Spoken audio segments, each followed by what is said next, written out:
trail building is so important for the future of mountain biking, building it right in the most beautiful places. And, it's great that we are all talking and we're all involved in it, and again, geez, meeting so many people at the conference, that share the same love, and it's a global thing. And, it's, again, it's just about to happen. It's all starting to happen, and there's a good world out there.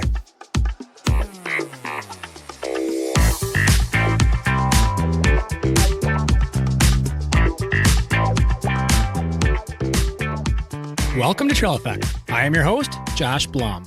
Trail Effect is a show that dives into the stories behind trails, the communities that embrace trails, and the people who rely on trails as a way of life. The goal of this show is to turn the stories you will hear from our guests into useful knowledge that can be applied to your community while providing some entertaining and inspirational content. Guests on Trail Effect include trail builders, board members, community leaders, volunteers, and regular people who really enjoy trails.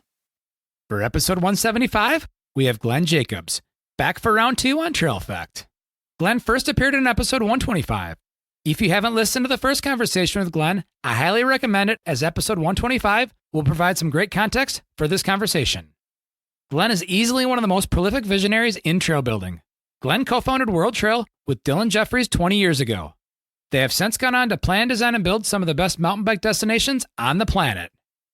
The overarching theme for this conversation is Glen's desire to share knowledge that he and his team have acquired over many years. This conversation goes quite a bit longer than normal, and I need to point out that mid-conversation, Glen lost power at his place, so he pivoted from his computer to his phone to continue the conversation, and then back to the computer once power was restored. Glen is truly a world-class human, and we are all very fortunate to have Glen as a professional in our trail community. Cooley Creative is the title sponsor for this episode. They design and build custom websites, as well as help companies with branding, photography, and e-commerce. Cooley Creative was started in Wisconsin, but is now based out of Bend, Oregon. Jared from Cooley Creative is a friend of mine. We've traveled together on multiple mountain bike trips, and sometimes he sends it. For more information about Cooley Creative, head on over to www.dudejustsendit.com. Yes, that's right, www.dudejustsendit will get you to the Cooley Creative website, so check it out. As we officially kick off the summer bike park season here in North America, I would like to highlight another affiliate partner of the Trail Effect podcast, which is the Loam Pass. The Loam Pass is your one pass for 40-plus destination bike parks. When you purchase the Loam Pass, you get 2 days at each partner location, as well as an additional third day for half off. That means if you went on some epic road trip, you'd have over 80 days of access to some of the best bike parks, period. When you purchase your Loam Pass through the affiliate link found on the Trail Effect website or found in the show notes, you will receive free pass protection. Yes, that's right, free pass protection. And you'll be supporting the Trail Effect podcast as well. Some of the 40-plus destinations include Ride Rock Creek, Ride Canoga, Angel Fire Bike Park, the Keweenaw Adventure Company, Chestnut Mountain Resort, Jared's Place, Spirit Mountain, Marquette Mountain, Burke Mountain, Howler Bike Park, and many more. So click on the link provided for the Loam Pass, support the Trail Effect podcast, and get free pass protection. Thank you. Cattle Mountain Apparel, the brand that was built by travelers, hikers, trail runners, and mountain bikers, with the motto of venture far, laugh hard. While I definitely use Cattle Mountain Apparel for mountain biking, Cattle Mountain is also my go-to choice for daily wear, as it is super functional and comfortable. Cattle Mountain Apparel also offers a lifetime gear repair program with the goal of extending the life of their products while reducing waste in the process. If you ever damage any of your apparel, Cattle Mountain will repair it for free for life. By using the affiliate link found in the show notes or on the Trail Effect website, a small commission will come back to the Trail Effect podcast, which helps to cover the cost of expenses for keeping this show going. Now on to the Trail Effect with Glen Jacobs.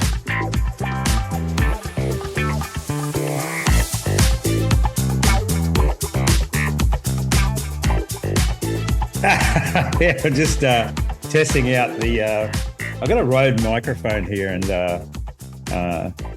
I've just plugged it in, and I think the battery's out. Anyway, you sound great, so that's good.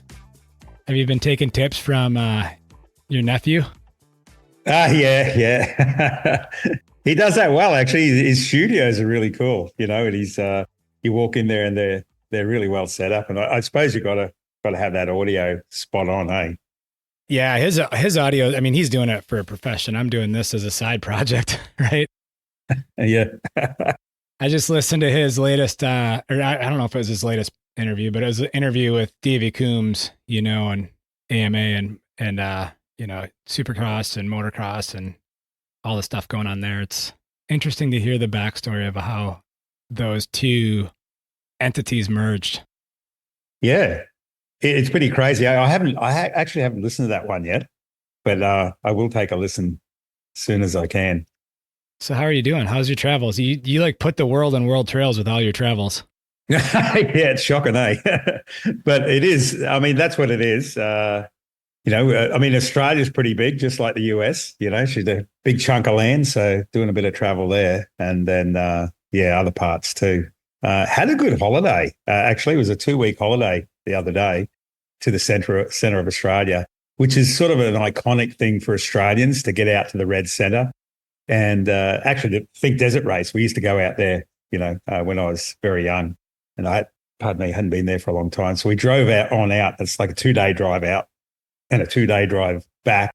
And then it's about 6-day drive in the interior, sand dunes and, really iconic Australiana stuff, That was fun. 15 kilometres an hour here and there. Not much rocky stuff, but they'd had a lot of flooding there, in a month before, about a month before. So all the rivers were flowing and all the lakes were full, and the bird life and the animals. It was pretty crazy. It was really nice. Yeah, it seems like rain has been, even though you're literally on the other part of the world. And as we record this, it's like, 11:04 a.m. And for me, it's 8:04 p.m. the previous day. Oh, it is too, isn't it? Yeah. Well, going over your way, it's great because you leave on a Thursday and arrive there on a Thursday and you go, hey, great.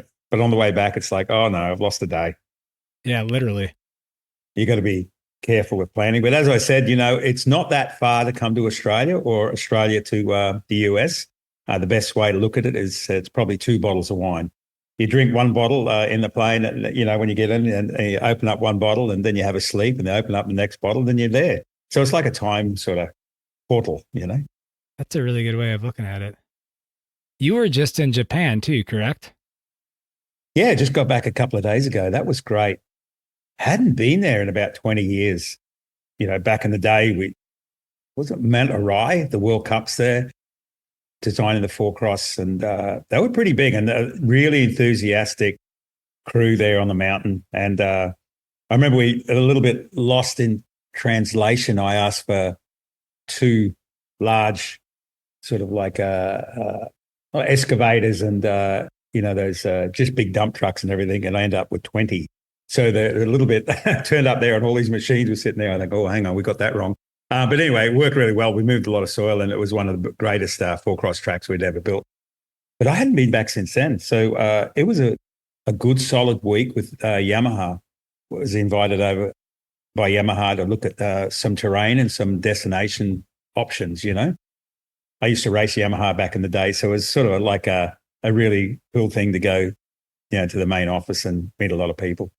So is this more on the moto side of things, or is this the Yamaha e-bike side of things? Well, it was more about the Yamaha company, looking at, from a tourism perspective, what there is available and what they have in an area. Certainly one area around where the head office is, but then radiating out around Mount Fuji and different places. And look, there's some activity happening already in Japan, but nothing of that large major destination model. So it was for Yamaha Japan itself. And yeah, the e-bikes were one side of things, but it was basically for the company. Because they put, they experiment with a lot of stuff, and they're a very progressive company, always have been. So it's good to go and have a look at it, and lovely food, lovely people, and great. I knew there was a lot of mountains there from back in the day, but I think it's 60 or 70% of the countryside just mountains and scrub, forests. Yeah, I've heard there's some really good skiing and snowboarding in Japan as well, and really good backcountry stuff. It's the main destination for Australians anyway.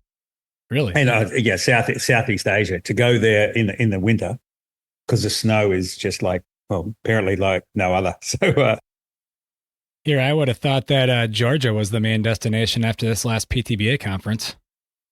For snow? No, for Australians. I'm just joking because you had a good contingent at the conference. Yeah, that was great. And what a great conference that was, eh? Yeah. It was, geez, it was good. Getting all those people together. And, it's the first conference first one that I've been to of Professional Trail Builders Association. And it was so good to see so many people that you haven't seen in a long time, but also just known by names and faces, photos and stuff like that. And having a yarn to everybody. And very, very exciting. Great group of people. And looking forward to more of them. It was your first conference, but at the same time, you were the keynote speaker, which I think, they had, so the keynote, conferences do the keynotes at different times, but the keynote at this one was like right out of the gate, right? First thing whatever morning we started on. And I think your speech really set the bar for the energy for that conference because everybody was just everybody I talked to both during the conference and after the conference thought this was one of the best conferences yet. And there's just really good positive energy throughout the whole thing, which was incredible. Oh, thank you, mate. It's it was certainly fun. You could see a lot of happy people in the, when we got there, and it sort of energized me too. Like it's not my first conference I've been to, but the first PTBA one. And that was, when you fire it off, right at the start, and it's fairly lucky actually being a keynote at the start because then you can just, you just get fired up and have fun. Right after that keynote, you got presented with a Lifetime Achievement Award, and I have to say you got presented with it as well as your co-founder of WorldTrail, Dylan Jeffries, who wasn't in attendance, but people that maybe were there might have missed out on that fact. And so I wanted to point out that Dylan was also got that Lifetime Achievement Award, which is a pretty incredible thing. Yeah, look, poor old Dylan, he's stuck in the office a lot. I'm the one that gets out into the scrub and in the forest. But look, him and I fired up WorldTrail years ago, and two different styles. He's always on the phone talking to people. I'm always in the bush with the with the trail crew creating. So it's that style of thing. But look, he deserves that. Like it was actually right on the money too, because it was 20 years since WorldTrail was founded. And I didn't know anything about that award, and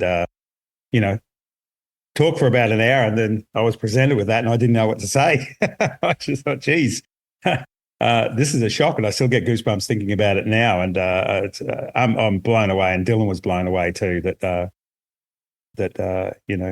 a bloody honor to get that award, and and the beautiful thing about trail building, it's growing all over the world, and from a professional side of things, we're seeing more and more of it happening, and to have a group of people, especially PTBA there, presenting us that award, wonderful.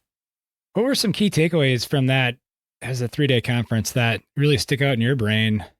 There's a lot of different things going on, so it might be hard to pick some takeaways, but what are some things that stick out from that week in Georgia before you went up to New York, I think, after that? Yeah. The first one was, the beauty of the area, those sunrises and sunsets. I've never seen anything like that. That says that's a beautiful part of the countryside. Yeah. Well, over the lake and everything, it was just that time we were out in the boat, it was just like, wow, that's lovely, and I suppose being with like-minded people, fairly rare, to get, certainly you have your crews all the time, but to get other companies all together talking about the same thing and sharing information and everything, really love that. And I think they're the two bangers. It was just a great place to be, and also the ride afterwards, because I was hanging out for a ride. Did a lot of riding prior to that. The 3 days before I got to Georgia, up and down the California coast there, riding a lot of trails, and then get there, and we had that ride. I forget the name of the place. It was Bull and Jake's. Yeah, and that helicopter those two helicopters chasing us through the trails as target practice was. I'll never forget that for the rest of my life. What a great feeling. It's interesting. I was just talking about this on Saturday night. So Saturday night, I was out to dinner with Mike Ryder, another trail builder. And that was who suggested that we go to Bull and Jake's. Because he lives about 45 minutes from there. And after we were done with that group ride, I texted him and I said, "What's the story with the helicopters around there?" And he told me that, there's Army Rangers will literally like stalk people. And that years ago, when he used to night ride there pretty regularly, they would be in the woods with night vision goggles and stuff doing different practices, and they would scare the crap out of mountain bikers. He's like, they basically just toyed with us. Could you imagine that? Oh, that's just wonderful, being chased down, and with laser lights everywhere, and that's what nightmares are made of, eh? But that whole helicopter thing, you could see that that's exactly what they were doing when they had one behind the other, and they're coming in, and the first you could see them, they were like, okay, we got the 3 in green jerseys, a couple in orange, this and that, we got them, and we'd duck out of sight into a gully and pop out again, we've targeted on them. And then when they got too close, they'd peel out and the other one would come in behind to do that. Yeah, it was the noise and the sheer, the air pressure of the helicopter blades, you could feel it. I don't know. I felt it anyway. And it was just like the air compressing, and they were that close, and then peel out. And it sort of made you ride faster. So they should have more of them in World Cups. That's how they should film, with those. Were they Apaches or were they Blackhawks? I don't know what Apaches. they were. I mean, I'm fairly certain that's what they were. And you're right. I mean, they were literally just above the trees. Yeah, it was just there. That was a great thing. So that was a good takeaway from the conference. But then again, as we said, just sharing knowledge and seeing where everybody is at in the industry, different bit of knowledge sharing here and there. Yeah. And just sitting around having a few beers, talking about stuff, and that you can't really talk about anybody else apart from, with anybody else apart from your crew. Yeah, I know. It's so many people, the people that went on the cruise and got to watch you draw the cork knuckle, which we're going to get on the topic of the cork knuckle. But like Jeremy Poor, who was, right next to you for a lot of that, like, I know they were just super impressed with, how that whole, I mean, like Aaron Rodgers and I jumped on that cruise at the last minute. Like we weren't even really, we didn't know. Really? We weren't really planning on going. Like right before the boat took off, we're like, yeah, screw it. Let's just jump on. Oh, right. And it was definitely, one of the highlights of, I mean, there's a lot of highlights, but that was definitely, and then did you know that boat hit other boats? I thought that's why we stopped. Yeah, because we collected a couple of boats or something, and that's why we had to pull up where we did or something. So what exactly happened there? I don't know what exactly happened, but they hit a couple boats as they're pulling into that harbor. But that was, you just totally reminded me. We pulled out of one harbor and pulled into a totally different harbor. And we had to walk home. Yeah. We had to, people had parked their cars at one harbor and then like, well, what do we do now?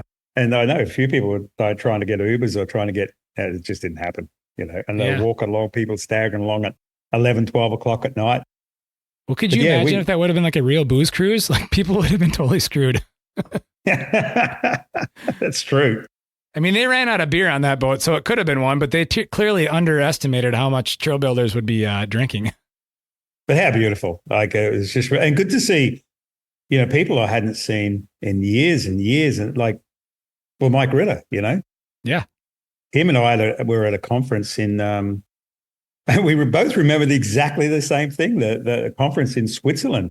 And it was an IMBA conference, and we were, it must be back in the early 90s. And we're coming up with I know our job, we had to come up with the trail rating system. Not had to, but we were formulating the trail rating system, green, blue, beginners, intermediate, and everything like that. And from there, we were working out, we had to go away and come back and say, this is what we think the international trail rating should be. And from there on, it actually folded out fairly well. But while we were there must have been probably 100 or so people at that, in that building. It was like an old sanitarium or fitness center that was built in the 40s, and it looked like it'd come out of the, just an old era, retro, funky looking round concrete, round glass windows and massive glass windows. And a lightning storm came across and the power went out, and all the lightning, it was out of a Hitchcock movie. It was just, or a Stephen King movie. It was just like, boom, lightning coming, all the windows would go blue and everybody's face was blue and you couldn't see them. And all of a sudden you could, everybody's looking at each other. It's just like horrific. It's really scary. and we remembered that. And that was, and I hadn't seen him really since then. So nearly, 30 years. Yeah, I get the good fortune to seeing him, usually at least once a year. For 18 years now, he's came to La Crosse, Wisconsin, where I live, to teach trail building classes, to teach his style of the Trail Master certification that he has. And so he was just wrapping up that class last week. And so we got to go to dinner on Saturday night. So it's good stuff. Oh, that's great. He's a good man. Let's talk about another trip that you did back in 2023. And that's to the Mountain Bike Hall of Fame. And so you're a 2015 Mountain Bike Hall of Fame inductee, but now you're part of like the nomination and selection committee. And I don't know what you're thinking, but you nominated and selected 2 class clowns in the 2023 Mountain Bike Hall of Fame, which would be Sean Palmer and Rob Warner. Well, they're iconic guys. They've done a lot of things over the years, and it's taken them, especially Sean Palmer. His name had come up since way back, and I won't go into the whole process how it works, but it's basically, as Otis Guy and all the others, Hans Ray and a few others that are on the board on that in the board that selects people. They just, the main thing is quite a few things, but it's the ripple effect and around the world. When you drop a rock in the pool and how the ripples go out. And Otis Guy, he explains it really good. It's just how those ripples go around the world and who who's affected by those ripples. And Sean Palmer, he very loud character. He's a cool guy. I've known him for coming on nearly 30 years. And he was only in the sport for a short period of time. Compared to the Tomacs and the Rob Warners and things like that. But his ripple effect was pretty big.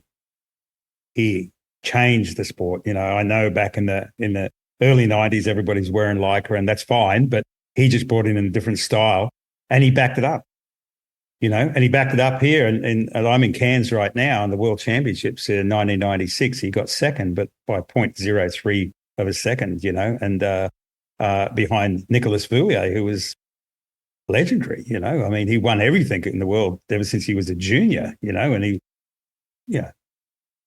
was a hell of a rider, Nicholas, and for Sean Palmer to come in, only been riding for a year or two, and he got selected on the US team and on the course in Cairns too. Like, it's really one of the first ever really nasty, big, jungly, bouldery, rock garden. A lot of things came out of that course, but unfortunately, the last 300 meters was flat. So they came out of the rainforest and they're sprinting to the finish line. And everybody said, "Oh, well, that's where Sean Palmer, he would have lost against Nicolas Voulier." But you looked at the data and he was as quick, if not quicker, than Nicolas Voulier on that straight.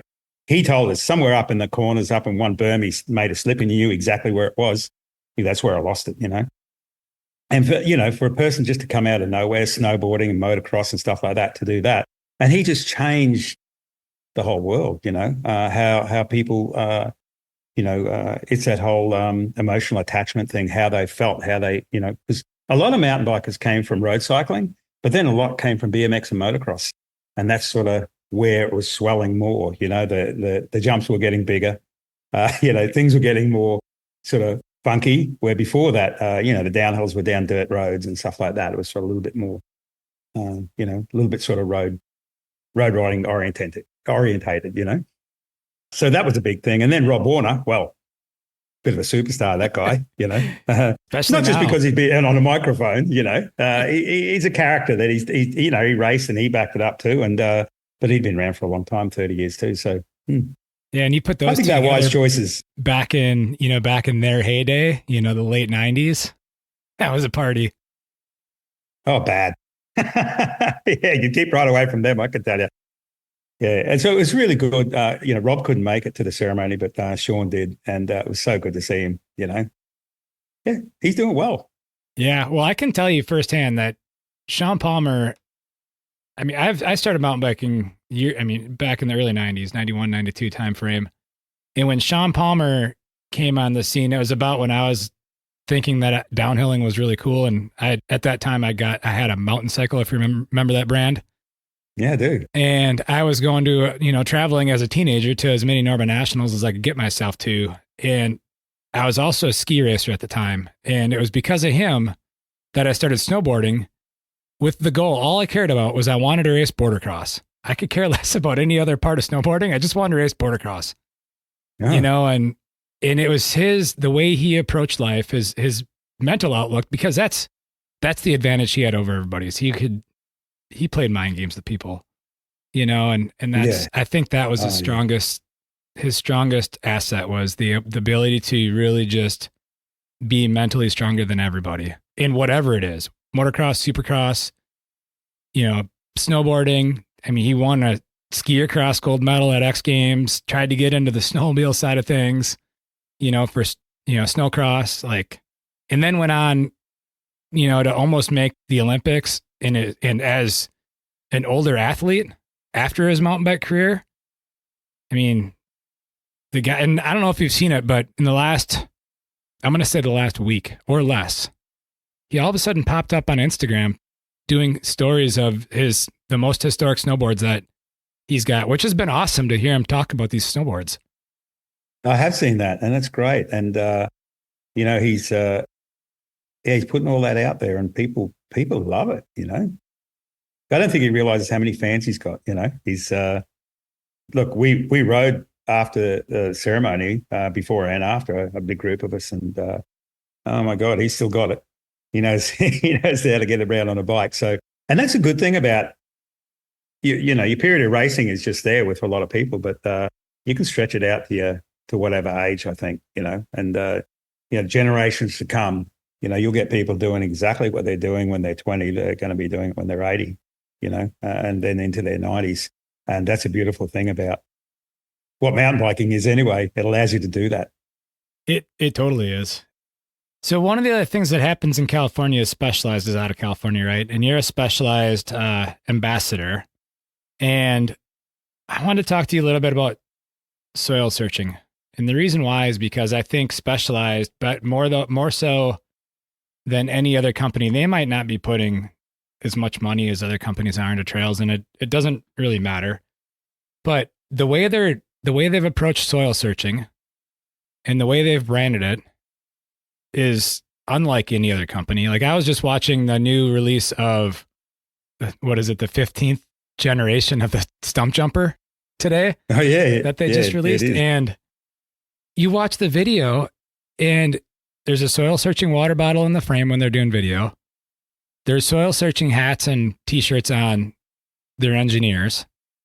And I think that, to me, speaks volumes about how they really care about promoting trails and trail builders, right? Well, it's look, I think it's beautiful. The first time we ever saw it, we thought, this is great, and they were the first ones to really, at that level, to back, you could say, the industry. And we are all part, what came first, the trail or the bike, or the bike or the trail? So it's a funny one. It's and even more so, who's designing the future of the sport? Is it the trails are pushing the bikes, or the bikes are pushing the trails? So, and look, for them to be that serious about it, and they thought about it, and I think it was fairly organic at the start.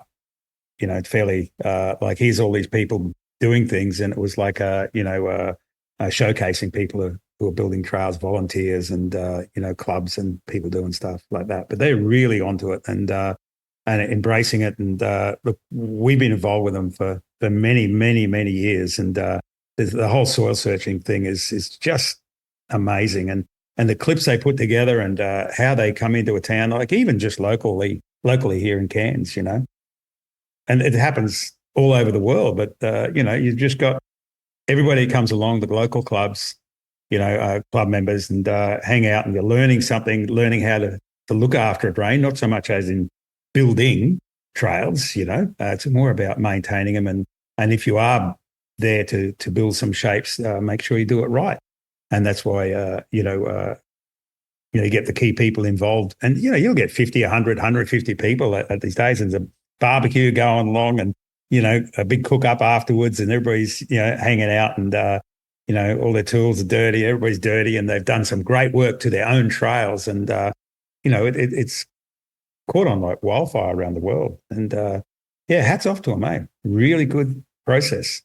Well, and they do such a good job capturing that video footage. Like when I was watching that Stump Jumper release video today, a lot of brands will put like the Red Bull Rampage rider, or they're like one of the, more notable slopestyle riders in their video to kind of really showcase, what the bike can do. But what I recognized out of this video is that they had really good footage of the trails they were riding.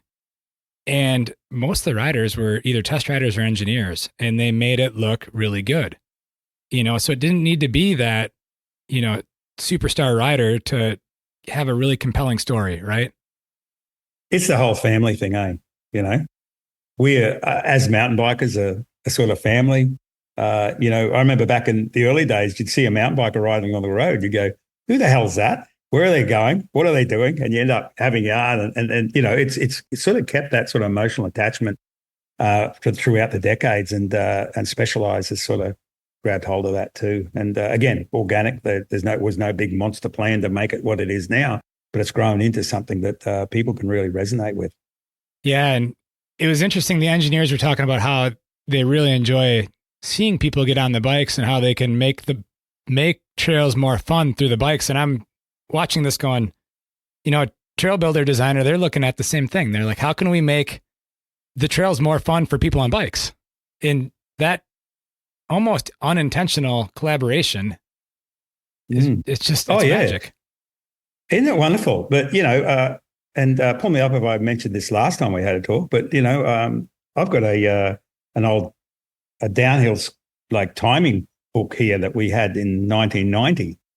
Everybody's going down this hill, which is just over the back here, called Coranda, and we're doing it in 8 or 11 minutes or something from the top to the bottom, and we're doing it on these things at the time were the best things you can ride, and you look at them now, they're absolutely horrific. You wouldn't ride out to the front footpath on them, but back then, let's say it was 10 minutes, your run was 10 minutes, and now it's 5 minutes.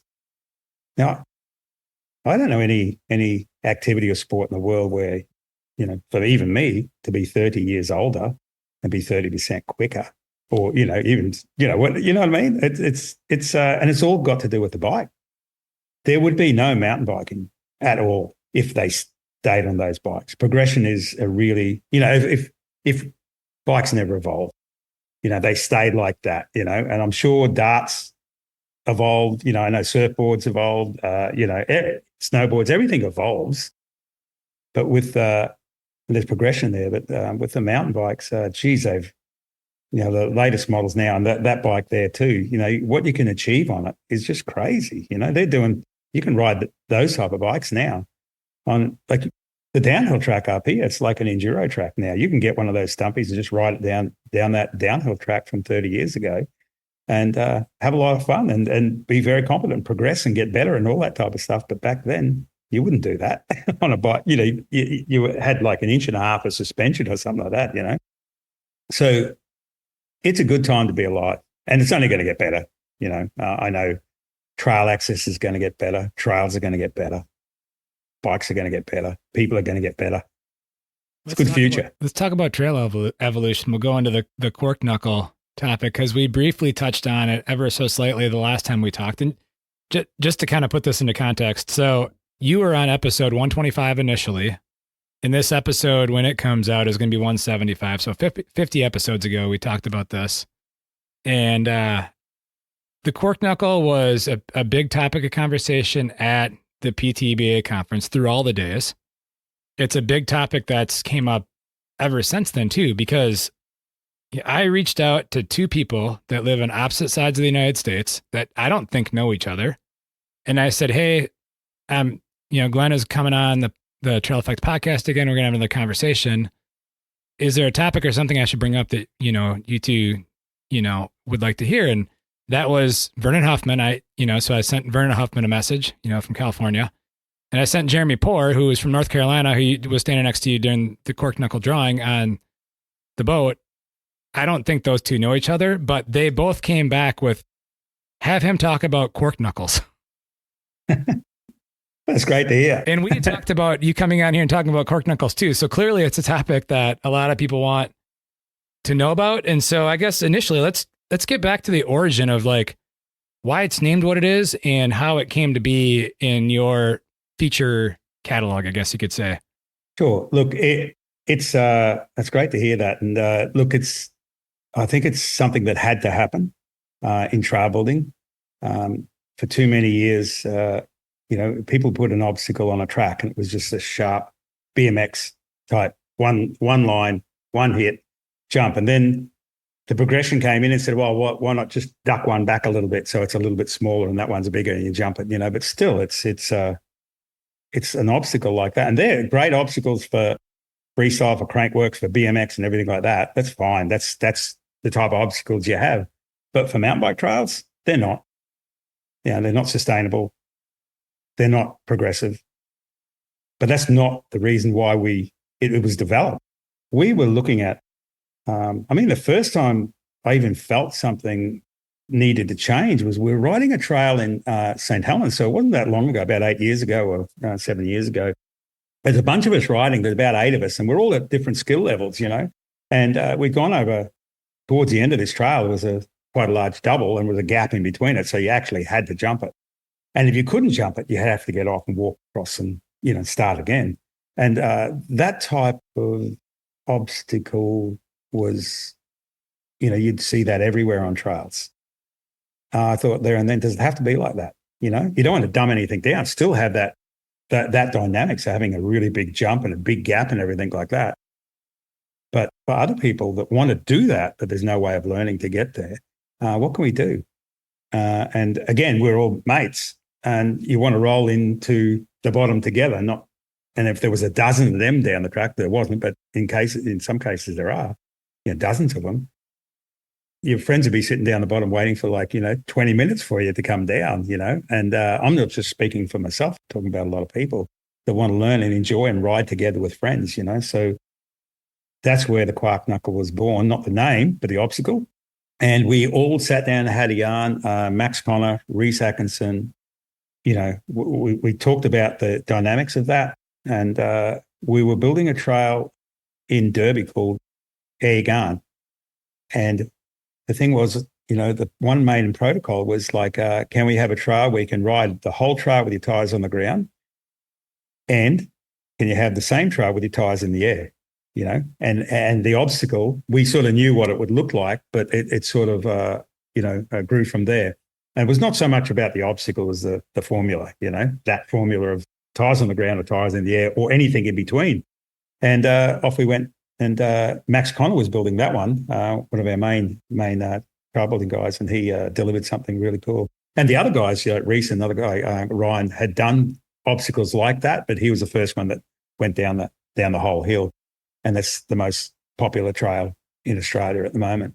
Now, probably the greatest thing is, the standard formula is, you have a tabletop and you'll tilt it to the side. And I've heard of all different ways of explaining, how people talk about it. But you have one side, if it's just that basic obstacle style where it's tilted, one side you just roll over. But as you go to the other side, it's quite a large gap. But then it's also just a gradual entry into both. It's a gradual, you can take the far right or the far left or anything in between, and you can, go like that and that. Now, a standard dirt jump doesn't allow you to do that. And the main thing, it doesn't allow progression, and you talk to any girl that goes out riding with a boyfriend and the boyfriend's standing on the side of the jump, so, no, you can do it, just hit it, on an ordinary jump. And then it's like, what, hit it? What do you mean hit it? Just do it, and you end up crashing and not coming back to mountain biking because you hate it, you've broken a wrist or something like that, Well, this way you can learn on your own, on your own time and your own level. You can just roll over it and just roll over it. And as you go towards the left, if it's like this, go toward every time you move 3 or 4 inches, you can get a little bit more air, and it goes like that. No force risk. And that's a big one. Yeah, there's a number of protocols to it, and it's sustainable. And that type of obstacle, and you can have them any size, They can be X-wing fighters. They can be shaped like horseshoes. They can be anything. It's about the protocol. It's the formula. You can either ride over it or you can jump it. But you learn. It's yourself. Progression in yourself. And then it goes into the next thing, which is blended earth, where we like to blend the mountain and the hills into the obstacles. Not that they're just sticking out like that. It's sort of blended into the earth that you. And I think that's a great thing for the future of mountain biking. You haven't got these clear-cut jump-looking things going through the bush. They're actually blended in, the grass and everything, and the trees can grow back on the obstacle, which isn't the jump line.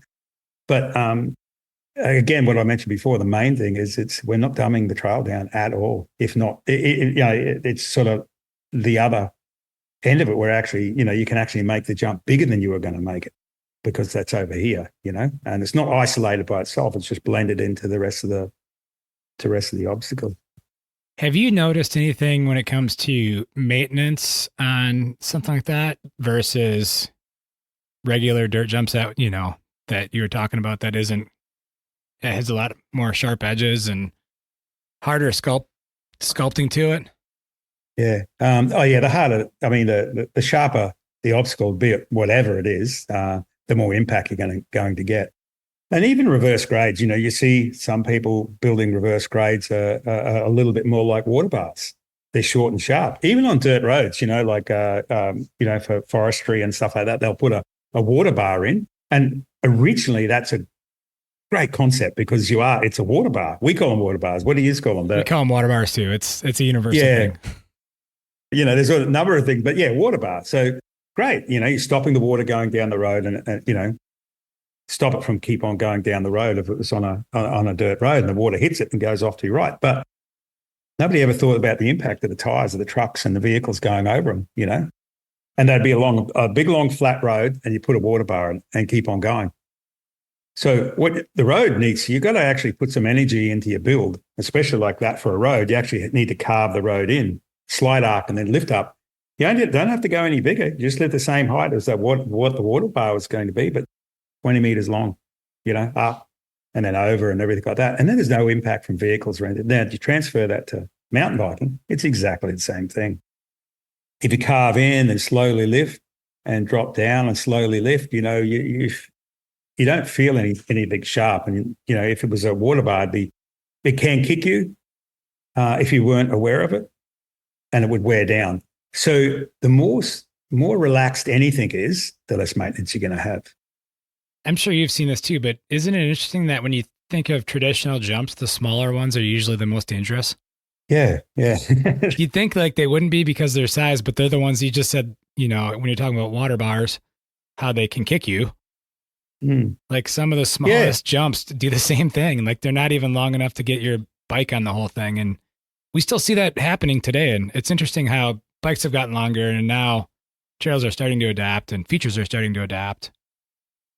Yeah, and I wouldn't say the main cause of it, but when we were talking about last time about predictability, that's a really good example of predictability. You may be standing there as a trail builder, looking at it, and you've done a reverse grade, and you go, oh, that looks good, it's nice and round, and you're standing there looking at it, and it does. Look there and there, you go, yeah, that's nice. Go back 30 meters and have a look, and it's like that. Because that's the speed you're going to be rolling in at. And that's one of the main rules about predictability. Go back. That's why machine operators, anybody, you should go back 20 or 30 meters and have a look at the obstacle you've built. Because when you're standing there, or you're sitting in a machine, you're standing there, you're doing 1 kilometer an hour, because that's the speed you're looking at it, because you're there with the obstacle. Go back and look at it and go, oh, geez, hang on, that's a bit bloody kicky, or that's a bit off, or the angle's wrong, or, 2 berms. You make a couple of berms, series of berms, and they sit like that. You exit one and bang, going and halfway around the next. And, it's all about speed and kinetic trajectory and stuff like that. That's a whole other half a manual. But with the reverse grade, they need to be long. And the thing is, the longer they are, they're still doing the same job. Reverse grade is actually shedding water off the trail like a water bar, but it's also then can become a jump. It can become a quark nut. It can become anything, And lifters and, abrasion blockers and, you can transfer them into anything. They're still shedding water off the trail. So I think you explained this at the conference. What's the origin of the name Quark Knuckle? For those who didn't get to hear that part of the story. Well, first of all, a knuckle is a knuckle. You look at a knuckle and it's a knuckle, and it looks like a knuckle. An obstacle like that, and best to have a funky name, but it actually means something. Very interested in that whole atoms and bloody protons and everything. When everything sort of breaks down into something really small and minute. Well, a quark, I think it's pronounced quark I think in American they say quark, we say quark, but it's a Quark. Let me get the exact wording for you, eh? That's, yeah, for sure. I got it here. Yeah, okay, here we go. What is a quark? They're something that's smaller. They're built up of an atom. They're a little proton-y, neutron-y type thing that builds up. It's small, large, short, long, and charm. So there's 5 of them, sometimes 6, but there's 5, and they don't always interact with each other. They're random. You can never trust them. A small doesn't go with a large. A small may go with a long, or a small may go with a charm or kooky, depending which scientist has written the story about them. But there's small, large, short, and long, and it can be small, large, short, or long, and then charm. Well, charm is your creativity. So that really resonated with me. You've got this funky little item, this knuckle that can do all these things for you, but one of those things doesn't necessarily have to go with the other. It can work with, it can just do its own thing. And that comes down to the rider. Do your own thing on a quark knuckle, At the conference I had talked about, I realized I actually hadn't put the name on the screen so I was just saying it. So everybody said, what did you say again? Quark? And I hadn't written it on the slide. But yeah, that's what Quark. And, it's anyway, yeah, I've put it in an Instagram page, a good explanation of it. Yeah, it's I think it's a funky name and it works well. It is, and it does. Jeremy Poor also asked me to ask you, how many Quark knuckles have you ever put in a single trail? Or has your company ever put in a single trail? Yeah, we set out to do one trail in a town called Georgetown, Australia's first city in the 1800s. Look, I think there was 25 in a row.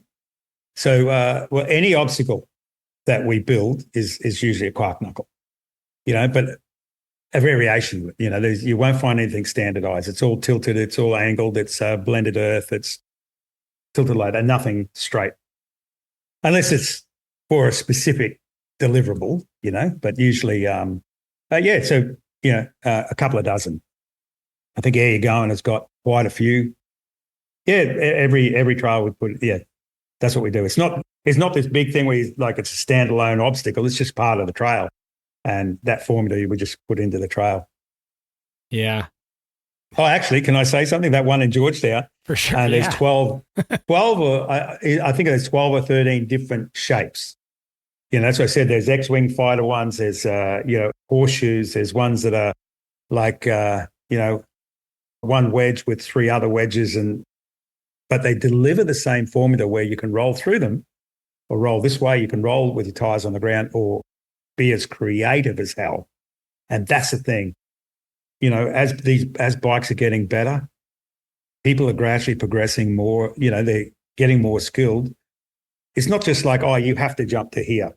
This is your lip. This is where you have to land. No, do whatever you want.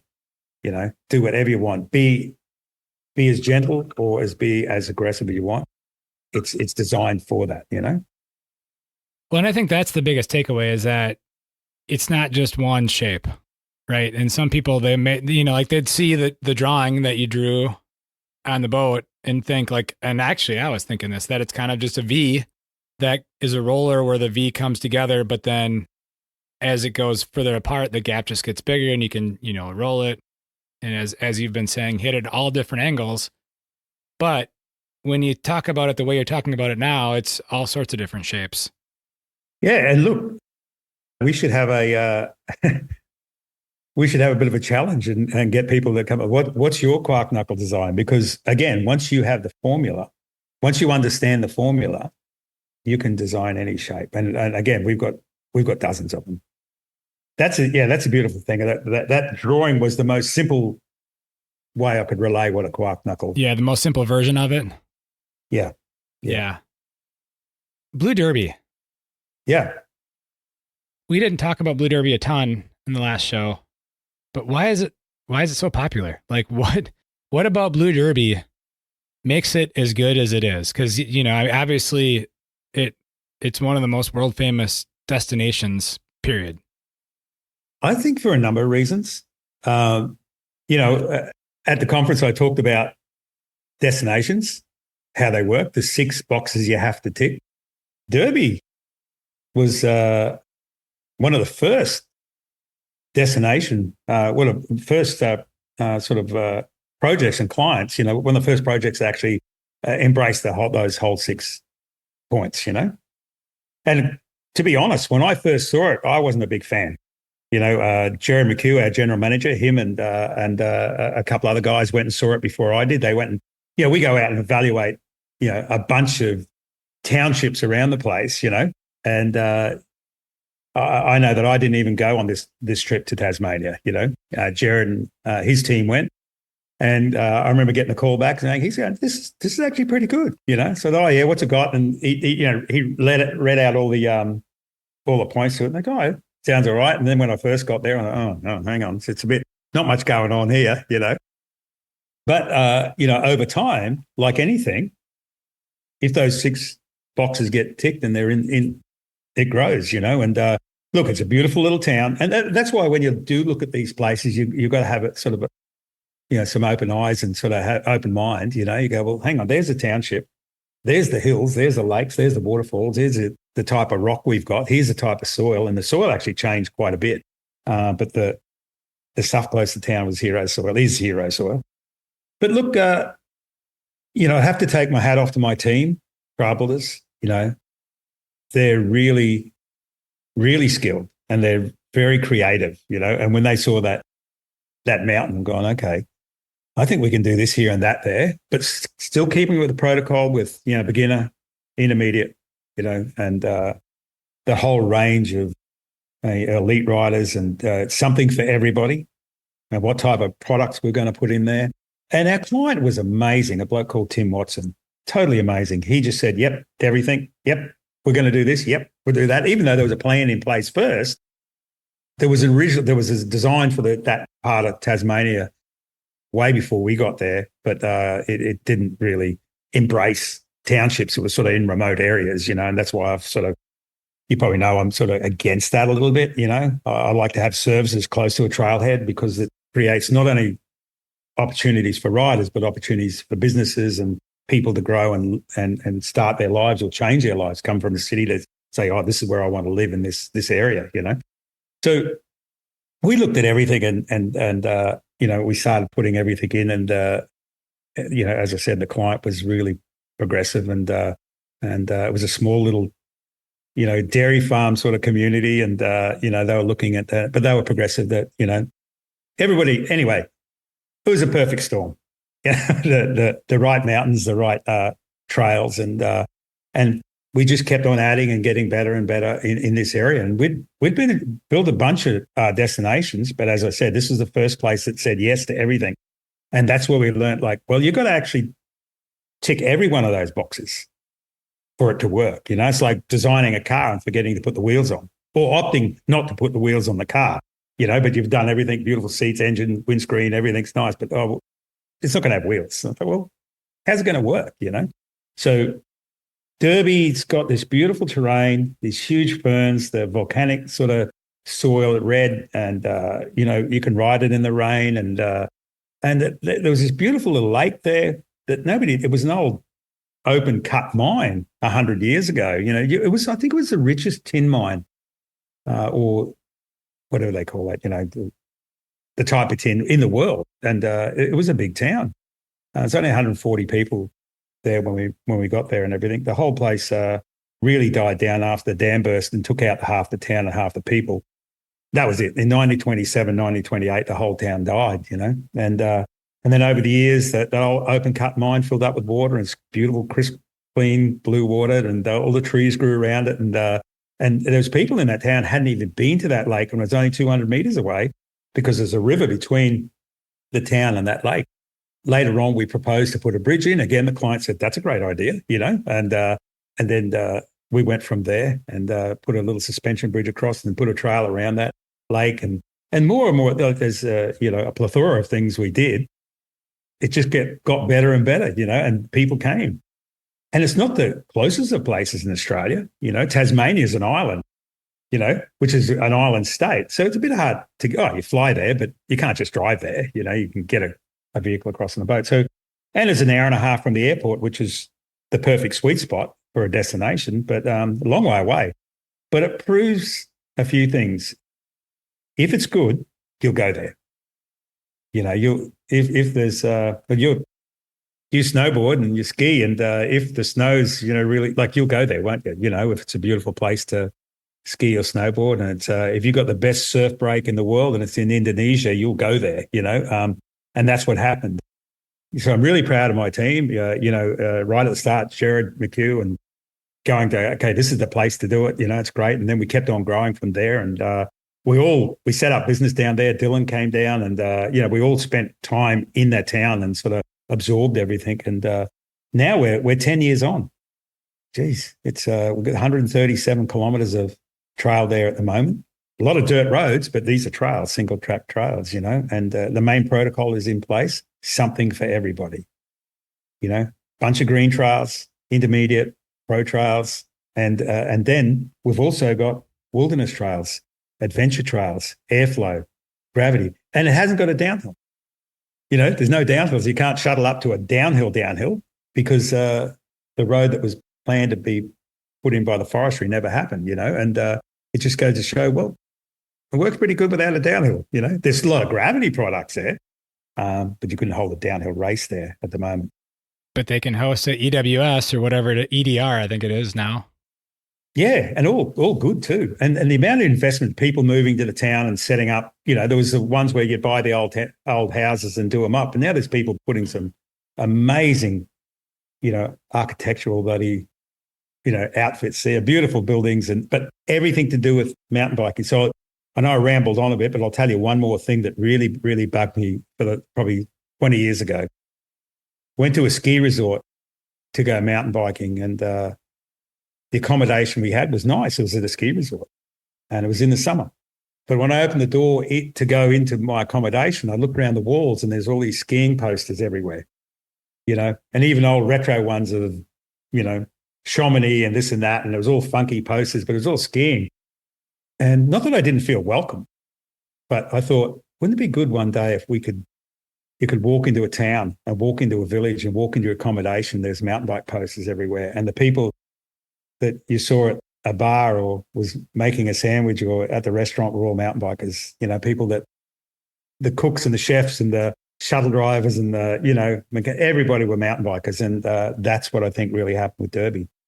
Certainly, you got that thing with Whistler back in the day.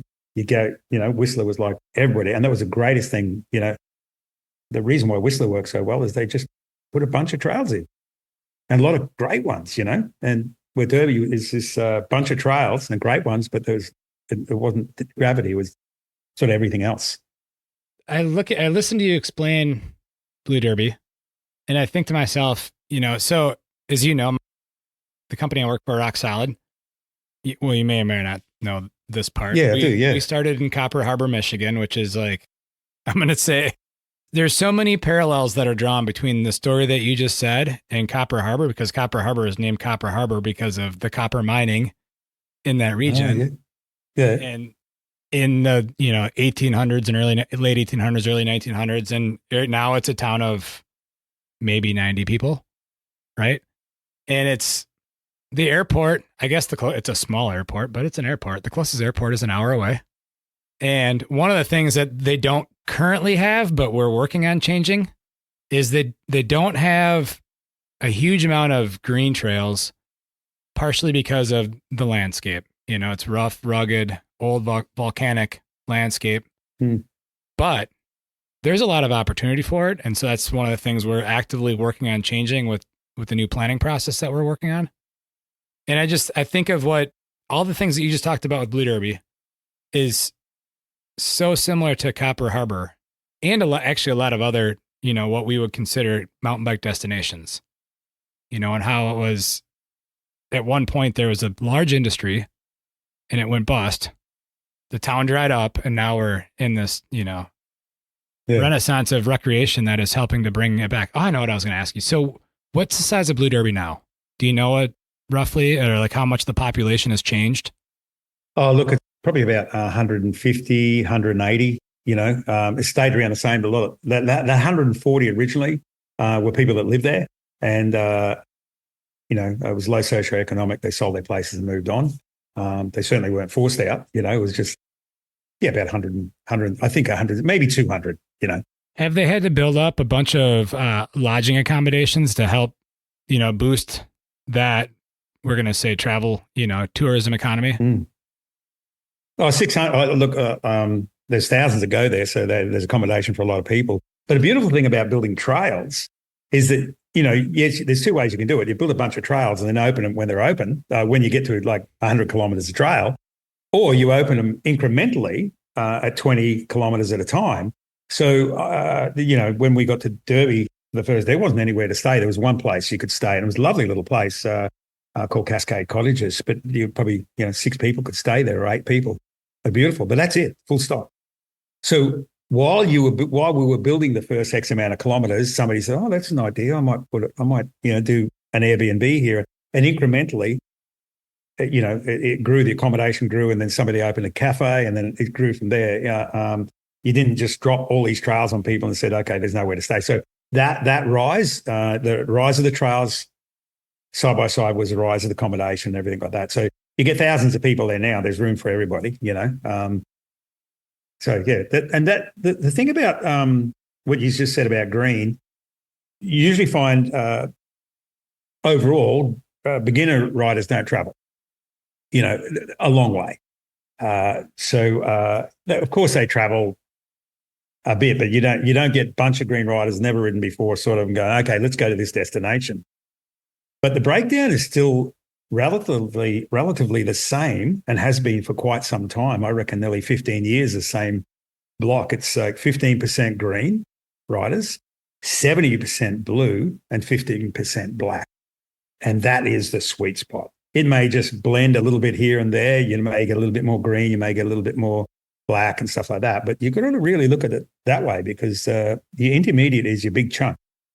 And but you can't just build blue and black. You've got to have green too, because anyway, you will get a small group of people traveling, but not a big chunk of green riders traveling. They're beginners, One of the statements you made in the last conversation we had was that mountain bike, and I'm going to paraphrase, but you'll get where I'm going, was that mountain biking is really at its beginning, that we're really just starting to see. I want to expand on that again, because that, I think, I look at it the same way as skiing, and I'm sure you're probably looking at it as that same kind of thing where, skiing was really, and I could be wrong, but I think it really hit its stride in the 60s and 70s, right?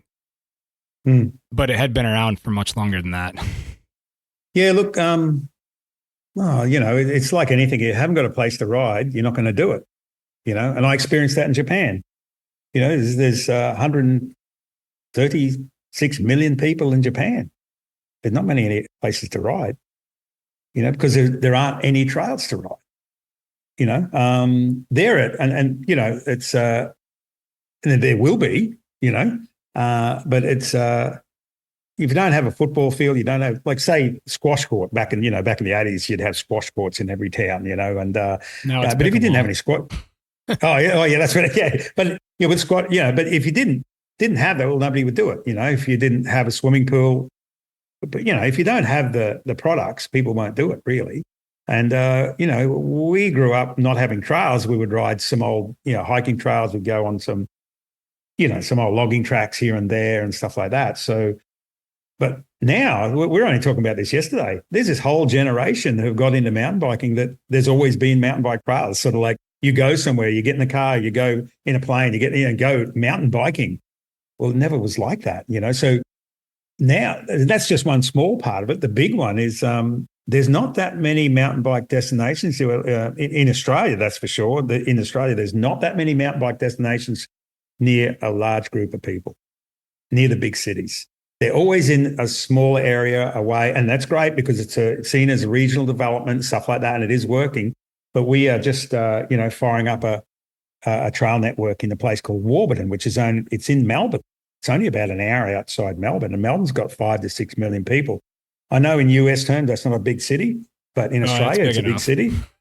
Yeah. So, and it's spread out, it's great. So it's going to have like 150 kilometers of trail when it's done, That's when it's going to really go big, Is that a ride-to-ride type of system? Like, so you can ride from we'll say the urban core to go mountain bike, or is it going to be, or do you have to commute out to it? Oh, from Melbourne Warburton is a township. Okay. So it's about probably 3 or 4 times larger than Derby.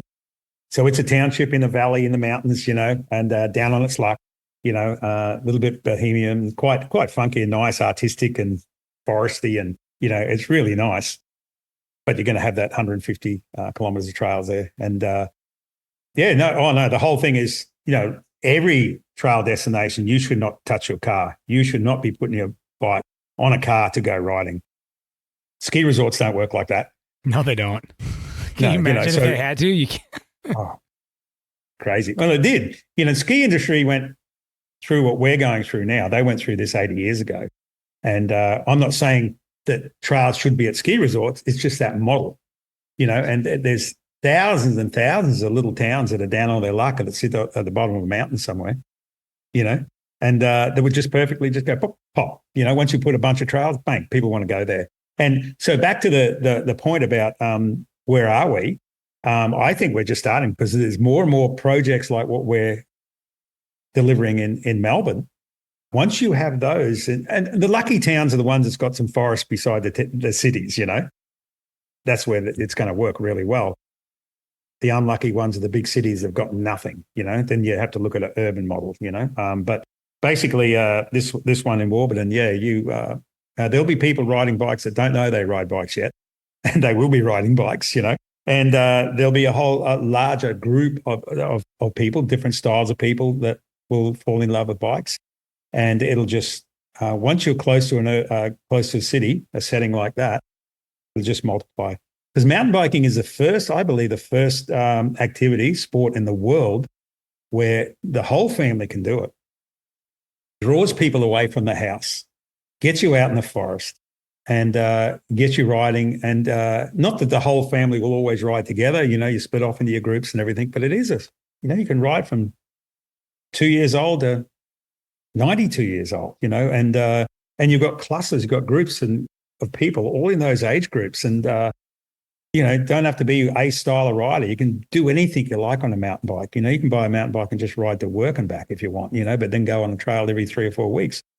That's why I believe that we are just at the start of the explosion with mountain biking, because once these type of destinations take place near a city, it doesn't even have to be a bloody destination. Because they're going to get so many people riding there. They don't need any more people flying in, but that's the model that's going to do it. Yeah, it's so true. Usually I ask a question to close this out, but I've already had you on the podcast before, so I'm having somebody else ask a question this time. And so you're going to have to bear with me because I've never actually tried this in a podcast before, but I'm going to try to play audio and hopefully it works. So hold on here for a second. Did you hear that? I didn't hear a thing. You didn't? No. Really? I saw you looking. I thought, should I ask you now? Okay. Yeah. Try this again. I didn't know. Okay, we'll try this again. That's what I love about it. Okay. Oh, I can see this now. Yeah. Yeah. Okay, so we're going to try this again. So this is Mike Gehard. He was actually a presenter at the PTBA conference. So here we go. So my question is, as we create trail communities, what are his top 3 things that we should think about to assure or help assure that we include everybody in our trails? So, what do we need to do when building and maintaining trails to make sure that we expand those to the broadest number of humans possible? Did you hear it that time? Yeah, I did. Yeah. Perfect. That's a good question too. I quite like it.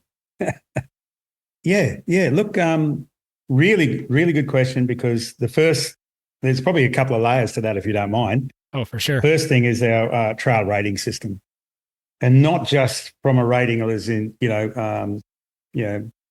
green, blue, black. It's basically a specification system for trail builders, because as you know, there's a lot of people out there building trails, a lot of people doing wonderful work, and there's some people that aren't doing, not so good work, and getting paid for it. And, the problem is they're delivering to a community a trail that probably isn't going to last and stuff like that. I think that's really dangerous for our industry and dangerous for the users, so they need to, and we're working on a specification sheet at the moment, which I think I told you last time, our trail, that trail manual, got 58 pages in there. We're about to chuck another 100 pages in there. We're working on that at the moment. So that will certainly help, a broad specification of, it's not telling people how to build trails as in be creative. It's just like the fundamentals, as like a specification sheet. I think PTBA, and I believe you guys would that be right, are driving that a little bit. I think that's really important. Yeah, the PTBA is definitely behind some higher education initiatives to standardize certain aspects of, I guess, the delivery of both from a business perspective, but how to get trails built in a little bit less of a wild west fashion.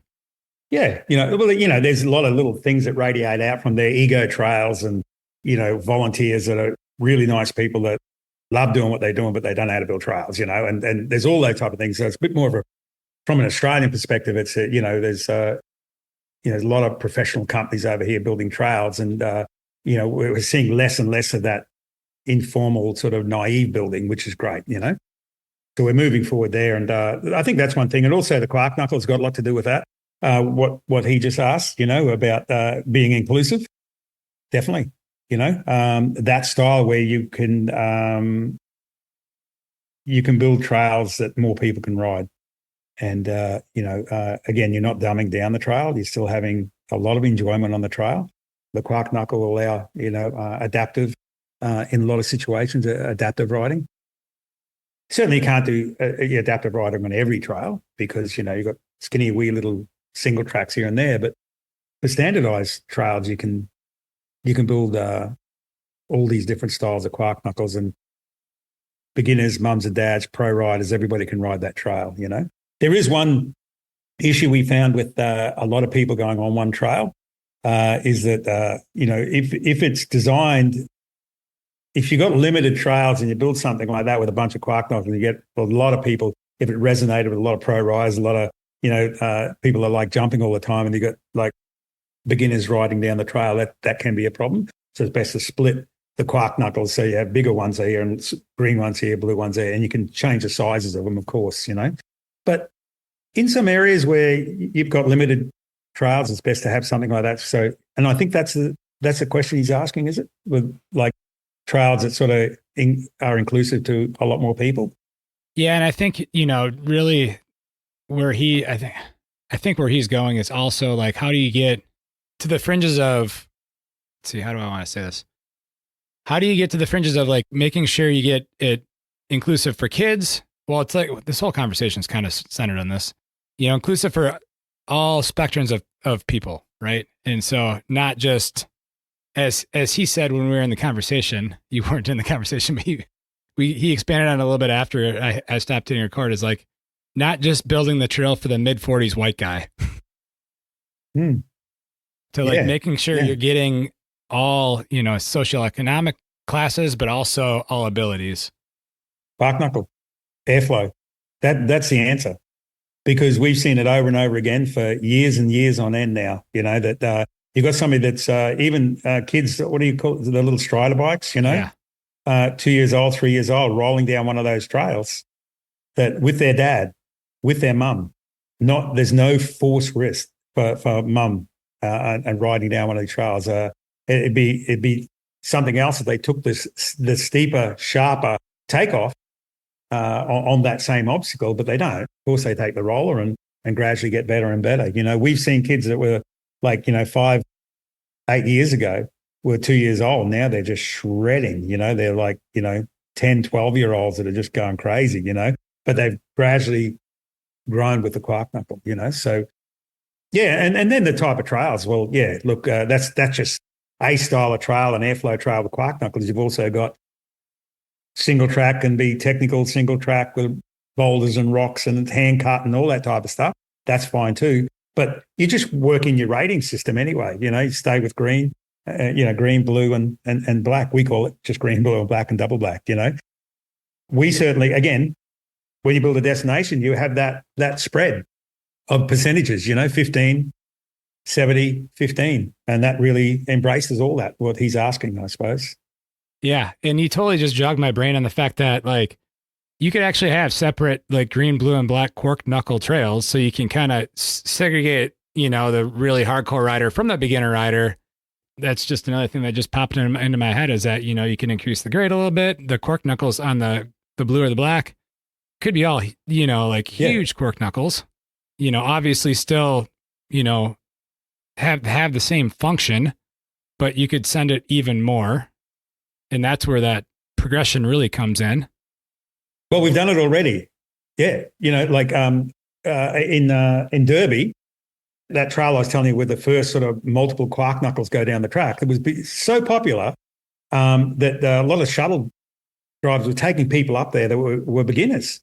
Yes, they could ride it all, but it became a problem with because it was rated as a black trail, even though it was a blue, but it was rated as a black because of the size jumps you could do on it, But it was really a blue come black. But green riders could ride the whole thing, right? Now, that was a problem when you're delivering, hundreds of people a day on it. So somebody's ripping down there and, as I was saying before, mum, dad, and the kids are just rolling down. So then, high on the profile was, high on the priority, was let's build a green Quark knuckle trail, like a green airflow trail with Quark knuckles. And what you do, you just bring everything down. You still have a roller here and an option here and everything in between, but they've brought, it's like when you get on Google Earth and your altitude, your altitude control on Google, bring the whole map down low or make the mountains big. That's all you do. So so there's a trail called Hazy Days, and that's the most popular. That's where everybody goes if they want to hold flowy airflow rolling down the hill feeling for beginners. It's there perfect. But also what we had to do, and I remember talking to our guys that were building it, do not build anything in there because it's a speed orientated thing, Don't make it fun for any blue riders at all because you don't want to draw them to a green trail. You don't want to bring them in and go, oh, yeah, it's a green trail, but shit, I gapped these 3 rollers to get to there. No, don't do that. Yeah, let's not do that. Let's go at a certain speed, and that's where that kinetic trajectory happens. It's designed for a certain speed at a certain style of rider. If you go any faster, the whole thing tightens up too much and you're not having fun, right? So the blue and black riders won't go on it. I have seen them get in there and shred up and shred and stuff like that. Only a small handful. So yes, that's right. And then in Georgetown, we built a couple of black Quark knuckle trails, and they're airflow trails with black Quark knuckles, and they're huge. So how they work, I'll just expand on this if you don't mind, just a little bit more on when you build them. So if you're going to build a green trail with Quark knuckles, 70% of that obstacle, as in what you're facing you, is basically a roller, and 30% is got a little bit more technical aspect to it, bit of progression. 30%. You build a blue airflow trail with Quark knuckles, 50% and 50%. So 50% rollable and then 50% playtime. You build a black diamond airflow trail with Quark knuckles, 70% is just monstrous and 30% you can just roll over it. It's just like if you're going down a black diamond airflow trail full of Quark knuckles, you can roll down it for a bit of a sighting trip first, bit of rundown, or the cameraman can roll down over the rollers, but they're only this wide to a track that's probably 4 meters wide, 5 meters wide. There's a strip about that big, you can roll over it, The rest is jump, so that sort of answers that one. So, it is with anything anyway, green, climbing, cross-country trails, blue, black, they all change the dynamics change. I think we've successfully sprinkled in cork knuckles throughout this whole conversation, which was kind of the point. Yeah. And you should put that image up, for people to see anyway. Well, it's on our Instagram page and our Facebook page anyway. You can, and that's just, but they're everywhere. Yeah. But look, it's amazing where the industry's going. It really is. To see it from how we see it is, and there's so many great trail builders out there around the world, and again, the main thing is what I think we need to do is verbalize our knowledge. Again, Quark Knuckle was the first time we verbalized our knowledge, said, okay, let's put a name to it and let's tell people, because there's no reason not to build them. There's no reason at all not to build them. They're sustainable. There's less maintenance. They're safer. They're bigger. They're smaller. They're larger.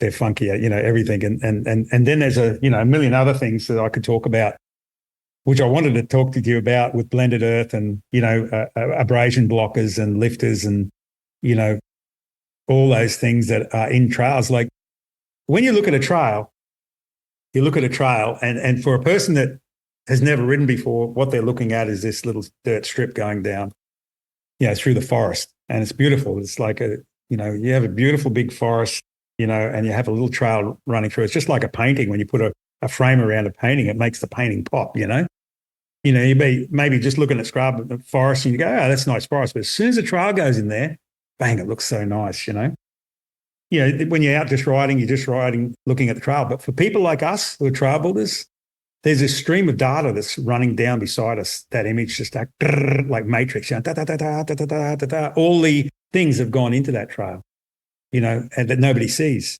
But it's what makes the trail what it is. It doesn't feel that way just because you're riding it. Just, oh, geez, this is good. This is nice. It was designed that way. But it needs to look like it. There was, the blended earth and you're mimicking nature. Everything should flow into each other, and so it's part of nature instead of this big cut, formalized bloody, construction site. It's you put all this data, all this information into a trail, but it looks like it's just this beautiful little trail flowing through the forest. We have time to expand on stuff. This is your. Oh, well, that's my passion. we can totally expand on stuff. I mean, the amount of knowledge you share is incredible, and that's why people come here. Used to be a saying, boogeyman, boogeyman, the scary monster that, hides under your bed when you're a child or something like that. Well, a lot of agencies see mountain biking as the boogeyman. It's a bad thing. And it's not, and that's why we need to verbalize our knowledge and share our knowledge and get, because knowledge is king, it's the thing. And, teaching clients, or skilling up clients, that stream of data flowing down, that list of data flowing down the screen. That's really important. That's one of the other documents we're doing. We're doing a documents for rangers, and so they know what they're looking at, for clients. Because they've done it. Some of them don't even know what mountain bike. They assume what mountain biking is, but and you don't blame them if they don't know, Or if all I know is Red Bull Rampage, because that's what gets all the video coverage, right? Exactly. Yeah. And I mean, from the 90s. I don't know. You totally froze up there, and you stopped at from the 90s. Yeah. Well, all the power went off in my house. Oh, really?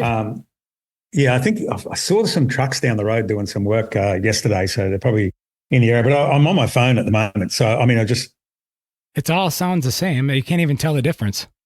Perfect, then. We're good. We're good. Yeah, from the 90s, that was a bad thing because, we had to validate our sport.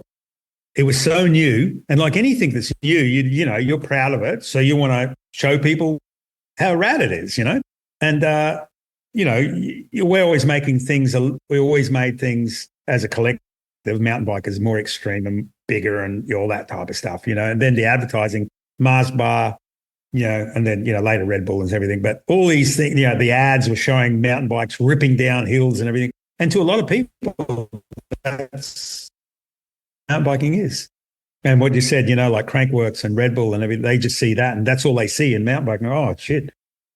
I'd like to mountain bike, but I couldn't do that stuff, And realistically, it's because, we've got so much to talk about. But anyway, look, the whole thing about verbalizing our knowledge, I think we should have a global standard called the green tick of approval, for trail builders, really giving everybody, as long as there's some sort of thing through, Professional Trail Builders Association is, just, I don't know. There's just so much to trail building now, and I don't know how we get there, giving somebody the green tick of approval. Yeah, I mean, industries must have went through it 100 years ago, electricians and plumbers and so forth, because there's too much at stake now, and there's so much knowledge out there. It's not just a trail, let's cut a little bit, because you've seen that before, haven't you? People go, oh, yeah, how hard is it to build a trail? We still see it all the time. Yeah. I'd like to be part of, something with you guys, with PTBA, to help move that forward somehow. We're trying to do it here in Australia, but all trails are last. I think I've told you before, all trails are last if only 3 people are riding in a week. Yeah. But once you start dropping 1,000 people a week on it, we're talking about a different industry, completely different industry. You got to get it right, Well, you got to get it right, and you got to continue to get it right. I think that's one thing that is important, is that you get the green tick of approval, like you're talking about, but then you continue. You have to continue to perform at a certain level, right? Yeah. And how that gets quantified or recorded or verified, I don't know what's the word I'm looking for here. Yeah. Yes. But that comes with money and somebody, what do you call those people that, like they come and check like your work, auditor. auditor. Yeah. Like we have them, you probably have them there with building inspectors, building inspectors. Correct. And stuff like that, and that is certainly a thing. But look, it may get to there, it may be that to be part of the Professional Trail Builders Association, it costs you $5,000 a year, but you're not going to be able to get any jobs. You're not going to scoop up any jobs unless you're a part of the Professional Trail Builders Association, and the money towards that will employ somebody to go and check your work and stuff like that. I don't know. We don't want to get to that, but you're dealing with a lot of, land. You're dealing with public land. You're dealing with insurances and safety and all that type of stuff, Yeah, you're dealing with public land insurances and safety, but then you're also dealing with people's experiences. And I think that's equally as important, because you want to be sure that you continue to deliver a quality experience to your user, right? Yeah. Yeah. Nothing worse than coming out of the bottom of a trail going, oh, I'm a shit rider. I don't feel, I didn't like, you didn't like it, or because you don't feel you're good enough. Every trail should give you some excitement, no matter what, at that skill level, at the, you don't want to be, you're a green rider going down a black trail. Of course, you're going to come out the bottom going, I don't like that, but if you're a green rider on a green trail or a blue rider on a blue trail, and I mean, it's pretty simple, just build everything to that standard and have little side hits and have, options and all those type of things. But the main trajectory of that trail has to, if you're on a blue trail, the main trajectory, it doesn't point you at anything dumbed down, or it doesn't point you at anything that's, highly aggressive. Those options you take on the trail, but you're not forced on. Your main trajectory line doesn't point you towards that, Yeah.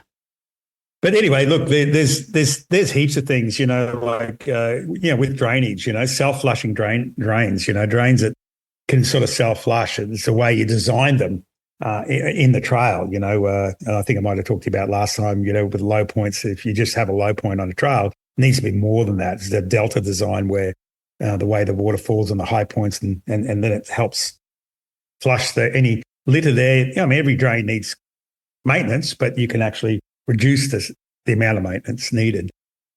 Interceptor drains, hydraulic stalls, all those things that hold the speed of the water once it exits the trail, or even before it enters the trail, especially with interceptor drains.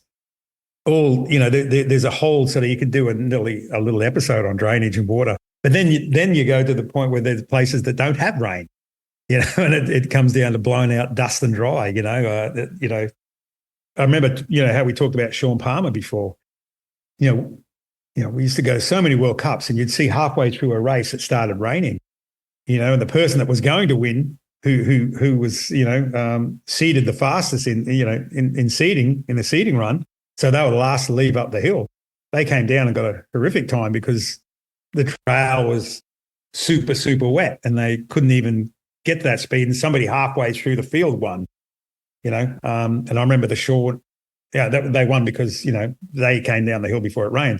Well, I remember Big Bear, when Sean Palmer won, it was getting so blown out and so dusty and, bull dusty and, that the track started slowing after a certain time, and Sean was lucky enough to get down with only a few riders left to go and they couldn't, he stood on the podium because of it, He was also bloody fast, but there was Nicholas Boulier and a few others that were coming down the track and it was just boom, boom, getting blown out. So moisture and dryness works together. It was a good example.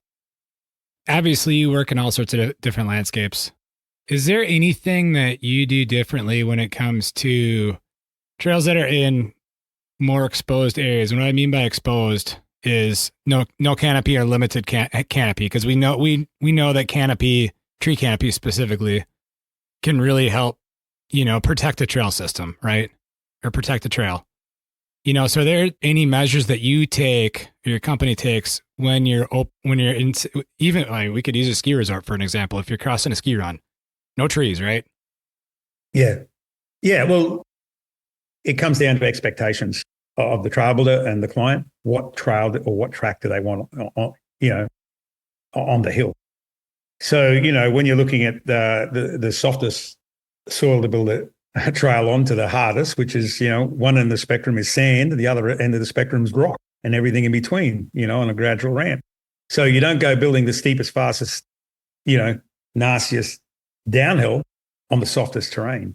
You have to be very careful of and then with 1,000 users too, you got to take all this into play. So you go, okay, well, we want a big gravity trail.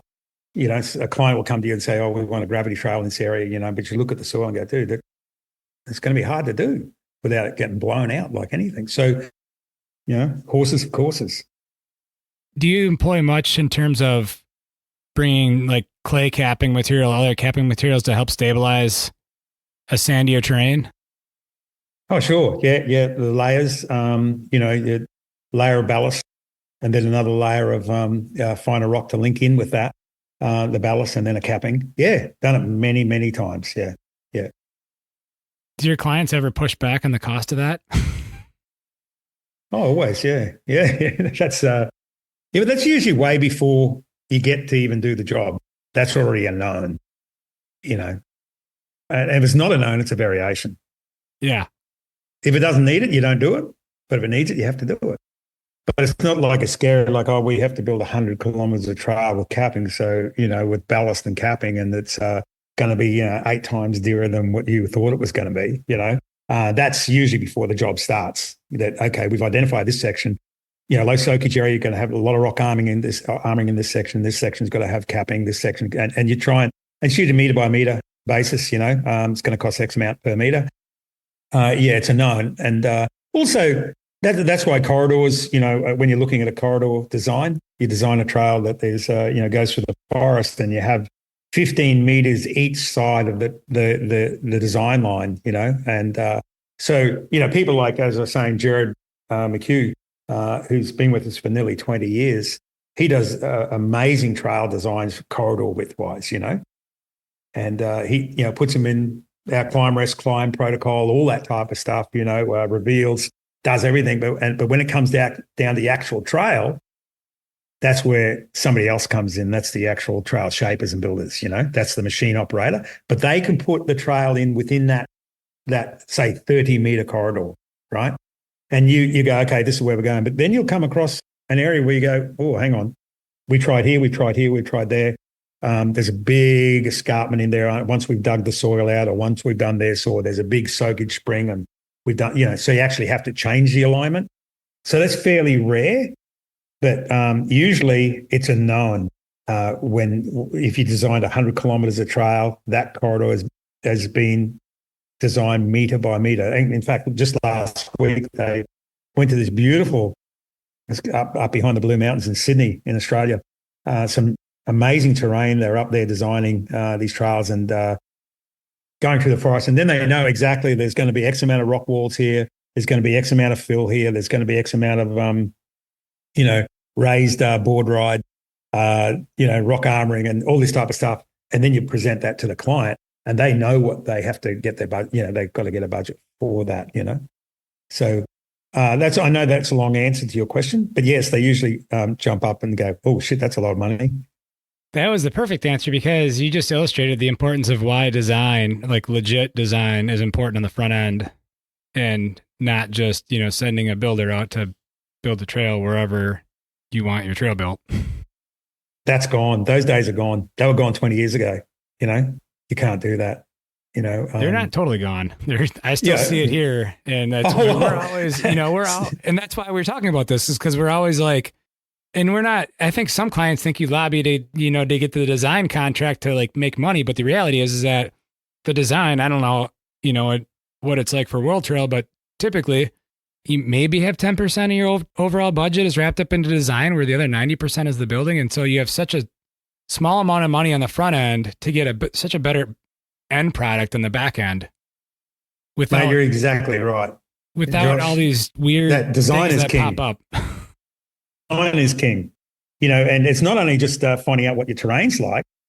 You also you're designing the shit out of it. In a way of saying it, you're designing the hell out of the trail. So if it's designed better, you're saving the client money. You're not always going to the hardest. We have to do a kilometre long board ride off the side of this cliff. Well, let's not go there. Let's go somewhere else. I saw something happen in Tasmania before, many years ago, where a trail had to go through an area. They didn't even walk it. They said they just started building it, and they came across these rock screes with boulders the size of vehicles and houses, and they kept on going. It was about $400,000 a kilometre. It was just horrendous. And it's like because they never walked it first. When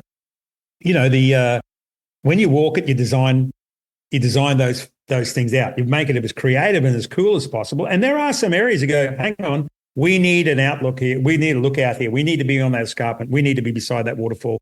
We need to, be here. So, you actually have to spend the money to get it because it's time right now. We need to have something really beautiful in the trail.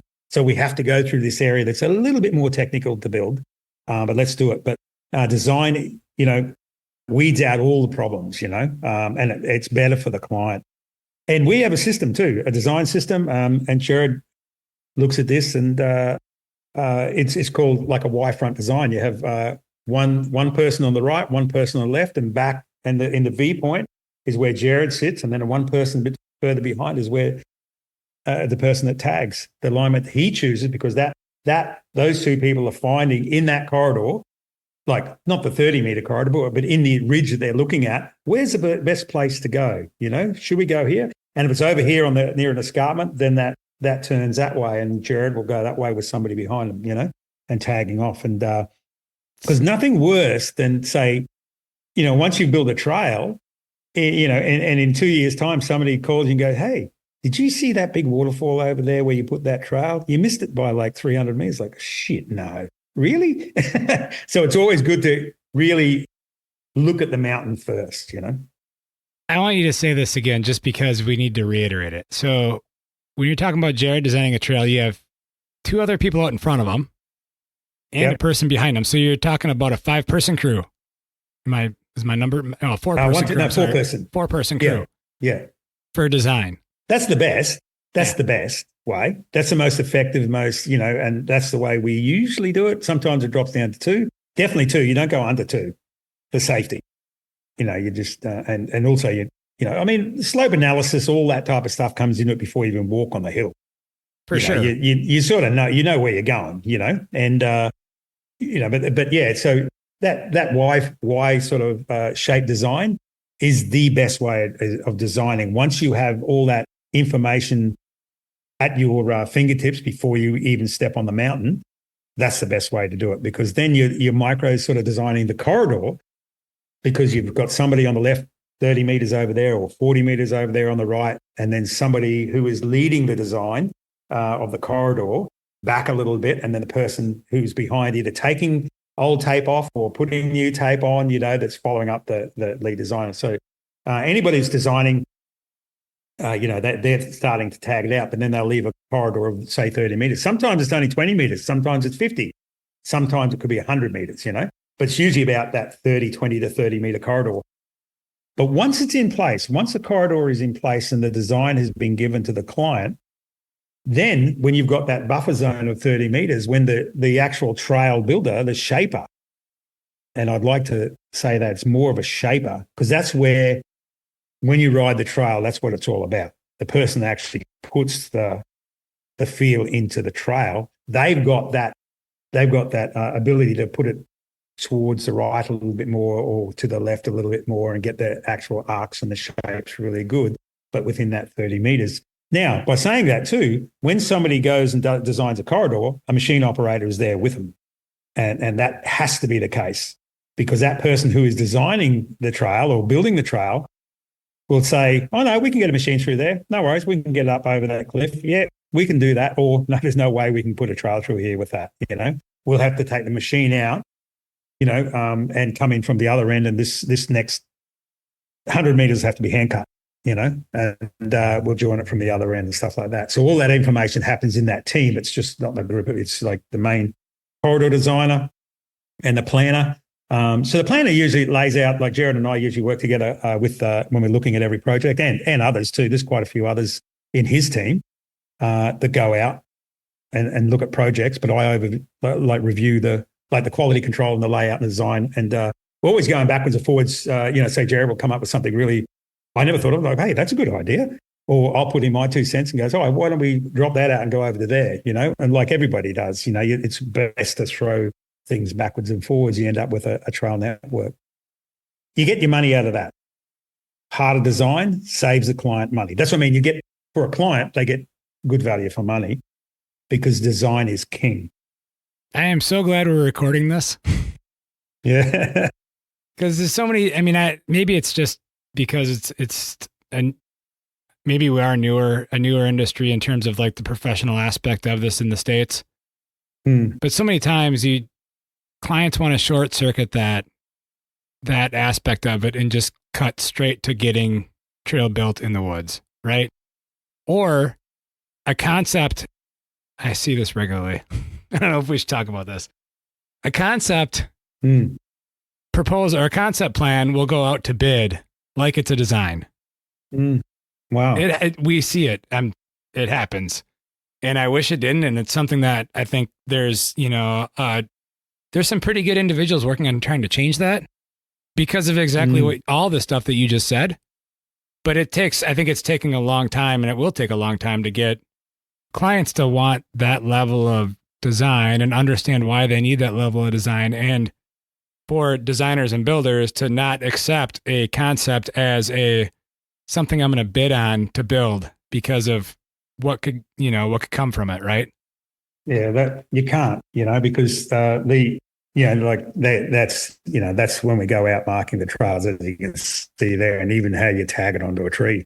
But what it is, if you draw a heap of lines on the hill, what you're doing is not saying, you're going to say, oh yeah, there's a ridge here and this and that. But basically, there's a fundamental design that is like, here's a low point here in the early days where you haven't even walked on the hill. You haven't even looked at it, and you're just drawing lines on it. And then no, you can't do that because you're building something. Anything could be in there, any soil types or anything like that. And then a bit of stress for the builder because, trying to build a budget and that this trail's not going to work and you can't be as creative as hell. And, What makes it very difficult for the builder to bid on it because you don't really know what you're getting yourself into. You could be exposing yourself to a lot, right?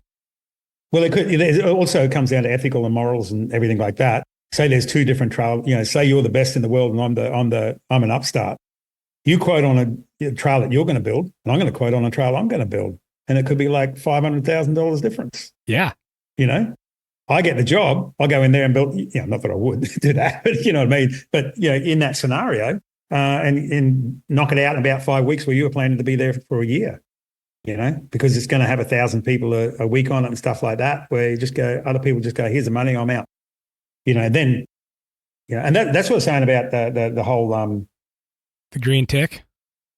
Yeah, the green check. Yeah, it has to be, and that's where, because, but then there's the other thing is like, there's some great people out there, but the old saying, you don't know what you don't know. I say that all the time. You know that saying? Yeah. You don't know what you don't know, and if you don't know what you don't know, you're oblivious to what's happening around you. You think you're doing the right thing. You really do, until you know. Then you look back and, oh, geez, hang on. And that's going to fall off the hill in about 3 years.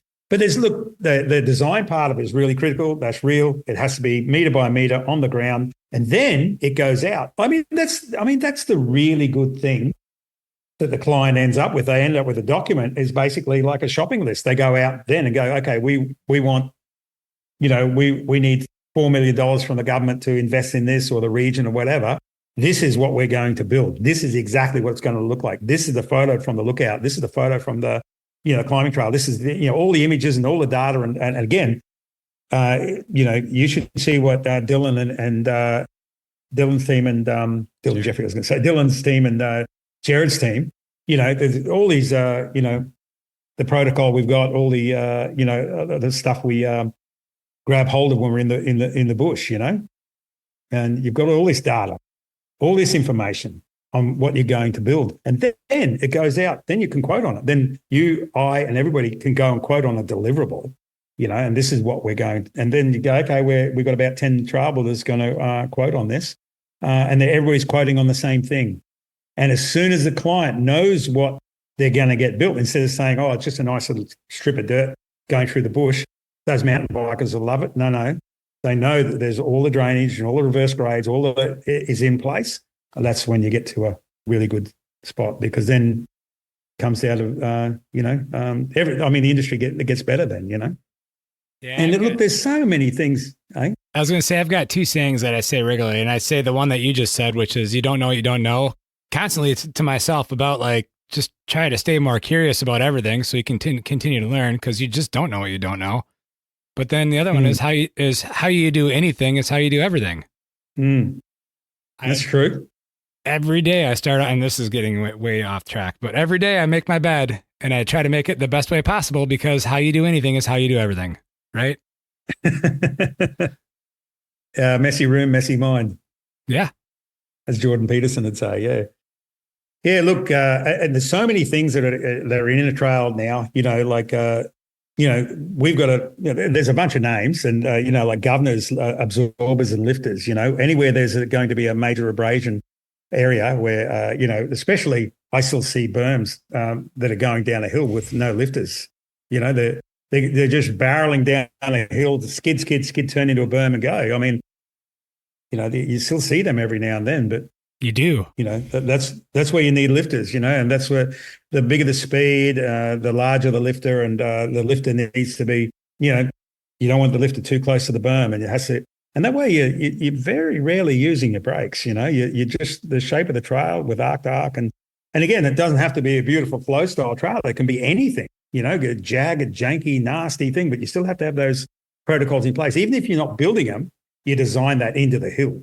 You must design the lifters before you have some, because you're just going to get abrasion. And even flare fins now. Flare fins are becoming more and more popular because the amount of schralping riders are doing. So it's this sort of little adjuster. Like back in the day with motorbikes, remember road bikes would have they were called a hero blob. The bottom of foot pegs. The little on road bikes, motorbikes, this is, they'd have this little bolt that went on the foot peg and had a knob on the bottom. So every time you went around a corner to ground the bitumen, this knob would wear away. So it'd wear away to the foot peg. So the foot peg doesn't hit you flip the bike. That hits first and then gradually wears away. Well, a flare fin's the same protocol. You put a flare fin there and that's a little thing you can, that's a wear point, so you can go back out of the protocol. I do now, yeah. The first hour and 25 minutes, we had like perfect audio. The power is still out. The power is out of your place still? Hey, mate. Yeah. How's that?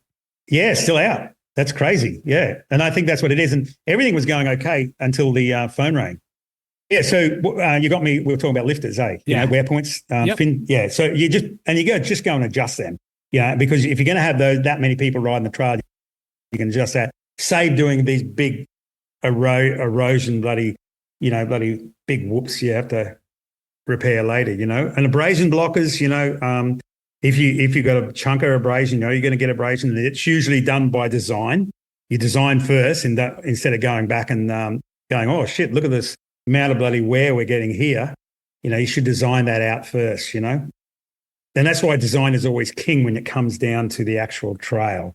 You think about all of these things, minimize braking, shedding speed, controlling trajectory is all in the design. And again, the trail could only be a couple of feet wide, but it still has to be designed into the hill instead of, 3 months later finding out, whoa, look at these big whoops in the trail. Look how much erosion we're getting here. You design that shit out first, Another thing you've probably seen a lot is empty pockets. People, you'll see a trail designed, weaving through the forest, or you can just go bang straight through a line. Go, well, why did you even weave that way? When you can actually ride straight through, and that's where chokes and cans come in. But the whole safety thing, no force risk, stall and fall is a big one.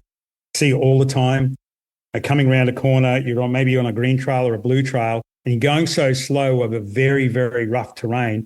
And you know what it's like, your suspension will soak up and you're going really slow, probably 3 kilometers an hour over stuff, and it's going good, and then bang, you fall over, in a really difficult area. Mainly in green trails, you should have no stall and falls, because that's a really bad one.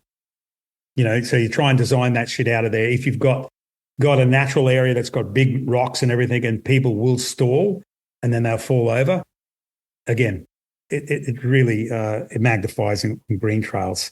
All the others can go fast, but if you've got no chance of going fast and you're a beginner, you'll fall over, and there could be quite a large drop there or something, But speed management, speed management is important. But really, all the things that we, really look at when we're designing trails is, we'd love to design a trail that's 20 years old. How good is it riding a trail that's 20 years old, that's just blown out, and, it's a lot of fun, but we know that, nobody's ridden the trail forever and it's just a really old trail and it's fun. We're trying to reimagine that and redesign that. And that's what we're working on with Blended Earth at the moment, trying to replicate that style where it's not a perfectly cut pad that's got obstacles in it. It's like a blended earth with blown out holes and, good mogully, funky, could be rocks and could be logs, but it's sustainable. The power's just come on. Oh, yeah? Let me try, eh? Yeah. We're back. We're back. Yeah, that's good. That is good. Yeah, the power's just come back on. It's interesting. I had no power at 6:15 this morning when I woke up. So been like that here too. Huh. We've had a lot of storms lately. Yeah, right. So. Yeah, so it was just about blended earth and natural trails and stuff like that. So much fun, and trying to replicate that. Something that we're going through at the moment.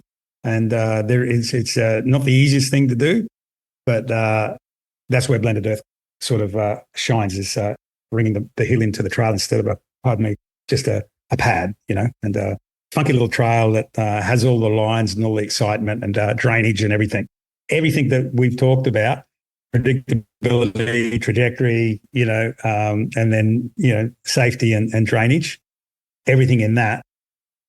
You can do it when the terrain is really full of rocky features, that's blended earth. You can build anything. When there's not much around, you actually have to formulate it, Yeah, I do know. And that also helps with water shedding too. Like, as you know, when you can get, if you're going downhill into a berm, your water, that berm is going to get blown out by water as well. Right. Yeah. You can't have that.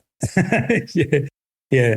Water's the enemy. It's but it should just always be crossing the track and out of the way. Get it out as much as you can, as quick as you can, But that kinetic kinetic trajectory.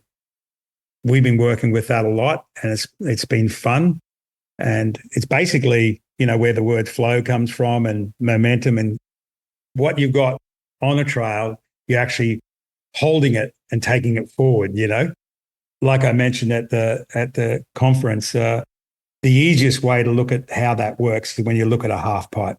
You start at a elevation where you drop in, you go down a ramp, you go along, and you lift up a ramp, and you're at that same bloody elevation. But you've done so much in that time. You've ramped it up, ramped the speed, carried on, lift up. So when you get that kinetic momentum, you've got that speed, you just carry it forward. So if you lay that out on this terrain, you're lifting and dropping and lifting up, and where you need, you magnify your speed a little bit and then wash it off a bit and then go like that. That's so cool. It's spread out over. That's why gullies, and that's why all trail builders get excited when you see all these gullies and lifts, because that's what you're doing. You're just dropping and lifting and just keeping that flow all the way through, and you feel it. It gives you goosebumps when you think about it. But then you can magnify it into either sharper stuff or even longer, lower stuff. And speed doesn't really come from steeper terrain. Yeah, you go fast on steeper terrain, but then you've got to do something with that speed. And 90% of the time over the years, you'd be braking. When you're building a trail, you just go, braking. No, don't do that. Gather that speed and put it somewhere else, lifting up slightly and then down a bit, and you'll find that you'll actually be going faster than you were before with less gradient. That's where it's fun. I got a topic to bring up that a lot of people might not know about unless they're at the PTBA conference, and that is the arm. Oh, adjustable rock matting, yeah. Yeah. You're talking about rock and tech and stuff, and it totally jogged my memory on the fact that you guys created the arm. Adjustable rock matting. Yeah. Yeah, and it works good, eh? Like if you get to an area where it's not good for high flow water, you don't put it across a creek where you've, got high flow water. It's where the ground is a little bit questionable. It gets a bit sloppy, get a bit pudgy, gets a bit muddy, and you just, all you need is a hard surface. You lay this matting down, you stitch it together, pin it to the ground, and walk away. And you can put it on berms because the way it's designed, it flexes. It can turn around on itself. Curls around and lifts up, and you put them on berms. Usually, if you're looking at, if we have a client that has asked for arm, because they've got a lot of abrasion in an area, especially on ski slopes in Europe. Again, we come back to the design thing. We'll look at design first. So maybe you should enter from a different angle, But some places that's where it has to go, and that's where the trail has to go. So then you drop the arm in because you're delivering a hardened surface, And it's we've had it in the ground on various projects, for over 10 years. And it just sits in place. There's some places you can barely see it because the bit of the leaves and soil is laid over the top of it, and grass is growing through it and everything. It's like those bricks you used to get.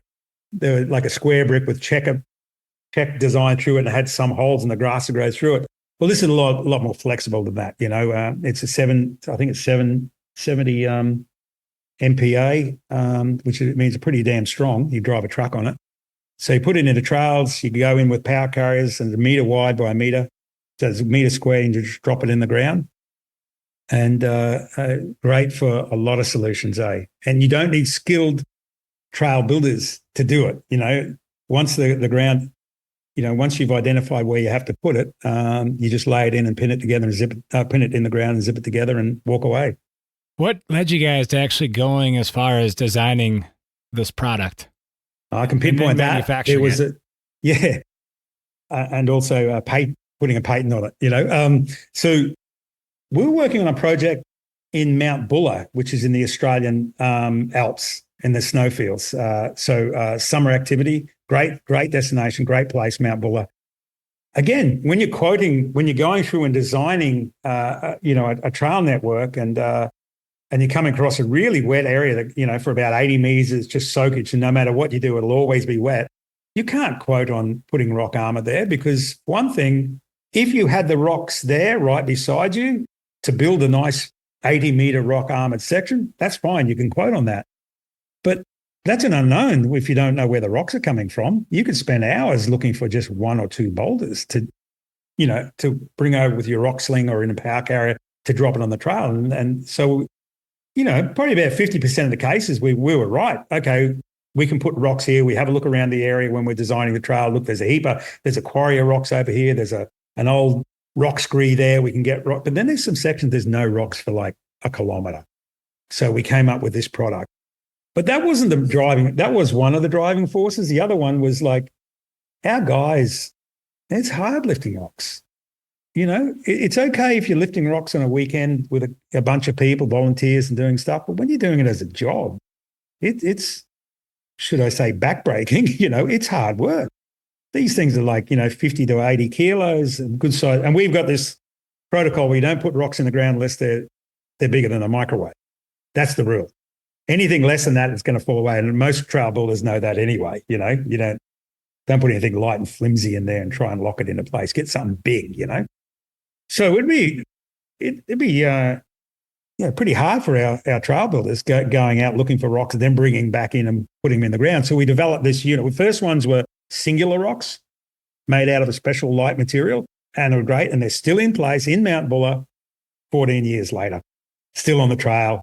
Fantastic, But we want to put them on berms. We want to put them on, reverse grades that sort of arc over and, that roll over a little bit. So they're not just one big flat sheet of sort of. So we formed up this, concrete style. Well, it's concrete, but it's a certain style of concrete. And the Parks and Wildlife thumbs up to it. They said it's fine in the environment.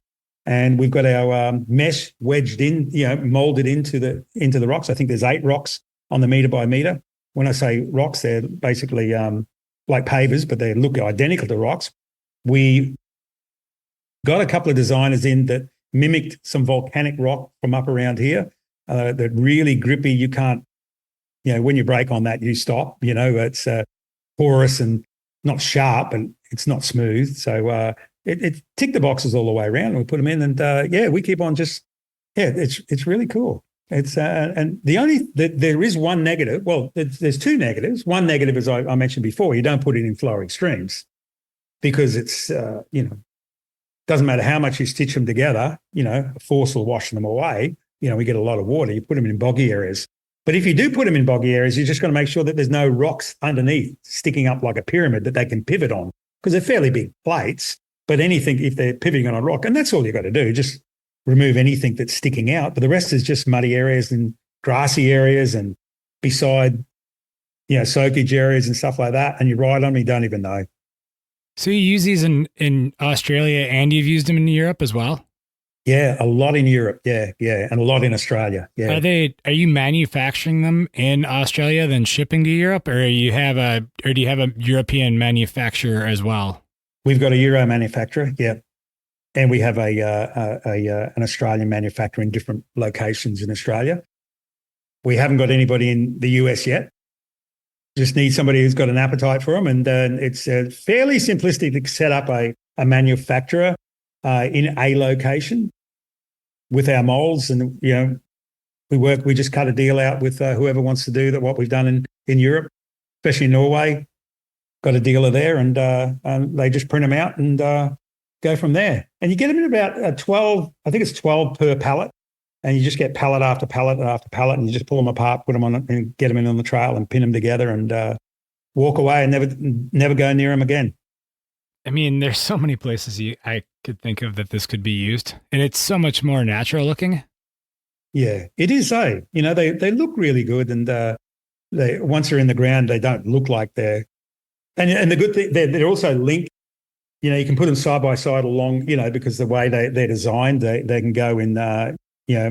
One edge joins with another edge, and so forth. So you can lay it out in quite a large square, and they basically look like pavers, but they're molded off the shape rocks. The shape and look. We've had a few people try and copy them, but there is a certain formula that that goes with it, and we've got a patent on them. So, well, I mean, so this is an audio only podcast. But for those that are, I'll put a link for this in the show notes. It's also at the WorldTrail website. You can find this stuff. I just happen to have a paper pamphlet in front of me from the conference.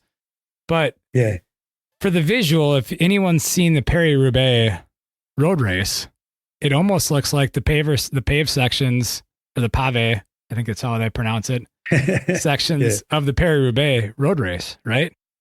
Exactly, yeah. And that hasn't got soil in them between it, that was lifted up a little bit with soil. It wouldn't be as aggressive, yeah. Correct. But look, yeah, they're great. And we're really proud of it. We, like anything, innovation is king. You have a problem and you come up with a solution, and because it's all for the better of trail building, and this is a really good example of that, because if you have problem areas that is just ongoing, constant, yes, you can put ballast, you can put rocks in there, but this is at hand beside your container or in your workshop or whatever. You just keep on bringing them out, and you get most people buy 10 to 50 pallets at a time, and they just sit there and ready to go. And you put them in place and you walk away. Are you selling them to a handful of other trail builders as well? Yeah. I'd never seen this before the conference. Oh, really? Yeah. Well, we haven't put them. They're nowhere in the US at the moment, and that pamphlet you got is one of our older ones, because it's actually a portrait style, which is 900 by 600. But the new 1 meter by 1 meter ones are, they're a different style, and they're lower profile and grippier, and they're really funky. And they're the ones that are most popular. But I'm glad you like them. Yeah, we need to figure out how to get a manufacturer here in the US, because there's so many places they could be used at. I mean, they're just it's a really good solution. It keeps the trail looking natural. It keeps the maintenance is like nothing, right? Sure. Yeah. Oh yeah, maintenance. You walk away. That's it. If you got a pudgy area, just do it and then walk away. And you just totally spurred my brain and back to Specialized, because their tagline, or one of their taglines, is "Innovate or Die." Yeah. Well, the innovation is everything, even right down to our tools. Like, we make our own tools, and it was because it wasn't out of greed. We want to make money, because we don't make any money out of them, but we use the best material. They're a step tine. A tine is the finger, the pointy section on a fire rake. Ours is step. So the skinnier end is that, it's skinnier and then goes wider and wider as you get down towards the handle, But what that's about, like, most trail tools are used by volunteers, and they just use them for probably 3 or 4 hours on a weekend once a month. So any shape, it doesn't really matter. You're just, moving soil around, pulling soil around, cutting into batters and stuff like that. But when you're on the tools every bloody day, for 8 hours a day in, day out, week in, week out, the tool has to be kind to you, and that's why slimmer tines, longer, slimmer tines, points, blades, however you want to say it, fingers. A lot of people use fingers but it's a tine. So when it's skinnier, you can just, if you want to go deeper, you go deeper with it, and it gradually sets up on an angle, and it goes wider as it goes up the finger or tine, But it's also sharp. You can each tine has got a blade on it, so you can actually rip through foliage, and as long as you keep it, bit of work on it, a bit of respect for the tool and everything, it'll last for a long time. They do wear down after a few years, but if you're in a lot of soil, well, that's what happens, And but we couldn't find a tool that would last, We couldn't find a tool that would be good on our backs, And so we just had to make our own. And then quite a few people started asking for them, and we've got a whole new range. Actually, not a whole new range. We've got a whole new model coming out this year of a couple of our favourite ones, and they're really funky, and they're even better in the soil, But anything like that around the country, around the country, are those getting shipped around the world? Yeah, we get a lot of call from globally, and our rock sling too. They're made out of a certain material that's rated for. They're actually only rated for a ton, but it's actually right. When you make them, I think you've got to divide by 4. You can carry something about 4 tons on it, and nobody would. You wouldn't even carry a ton with it. But you roll a rock on it, and just the way the sling works. And we've got a new model coming out next month also. But they get shipped all around the world too. And again, it's not high volume, we're not selling tens of thousands of them, but they're just for people that know what's up, If you want to move a rock, you just put it in a sling, you put bars through them, crowbars, lift them, whatever. But, it's good for your back. And the same thing with the tools. It's good for your back. And same with the rock armor. It's good for your back. Not good for your back. Less hardship on your back. From a company perspective, how big is WorldTrail now in terms of like what average number of people you're employing at any given time? Oh, look, we've got two fairly solid offices at both ends of the country, one in Cairns and one in down near Melbourne. And Jared McHugh, who I mentioned, he has that office down there, looks after the team down there. He's got about 5 or 6 or maybe 7 coming on now down there. We've got about the same up here in Cairns. And then we have a pump track crew that go around and they build pump tracks. And a lot of guys, those people I've never met, it's run by a different crew, still our company, but run by a pump track manager, and they do great work. It's really cool. And that's another thing that's exploding, that shit, it's crazy pump tracks, and we built the first one in Australia back, probably, I don't know, many years ago. I remember Mick Hanna designing a pump track here about 15 years ago. He came back from overseas and carved something in the hill up here, and everybody's going, wow, how does this work? It's really cool. But anyway, there's a bunch of them, probably goes between 6 and a dozen crew there. And our trail crew go between, I don't know, a dozen to 3 dozen, depending on the projects. We have a protocol when we're building, like when we first started, like every business, you have to walk before you run. And you go out and do some trails that are probably, a kilometre long or 4 kilometres long or something like that. But you're only in the area for a short period of time. We only build premium destinations now. That means we're in a town for like 3 to 4 years or 2 to 3 years. All our crew, some are FIFO, fly in, fly out. But most people move their families there and they live there and in that town and develop the trails. And, the first usually 6 months really suck because there's no trails to ride. So you're actually building and but as the trails open up, you've got more trails to ride and it's really fun. So after a couple of years' time, you really want to live there and stuff like that. But since day one, since the first destination we designed, which was in Stromlo 20 years ago in Canberra, what we do is we have a protocol where we employ a 25% of our workforce comes from the township.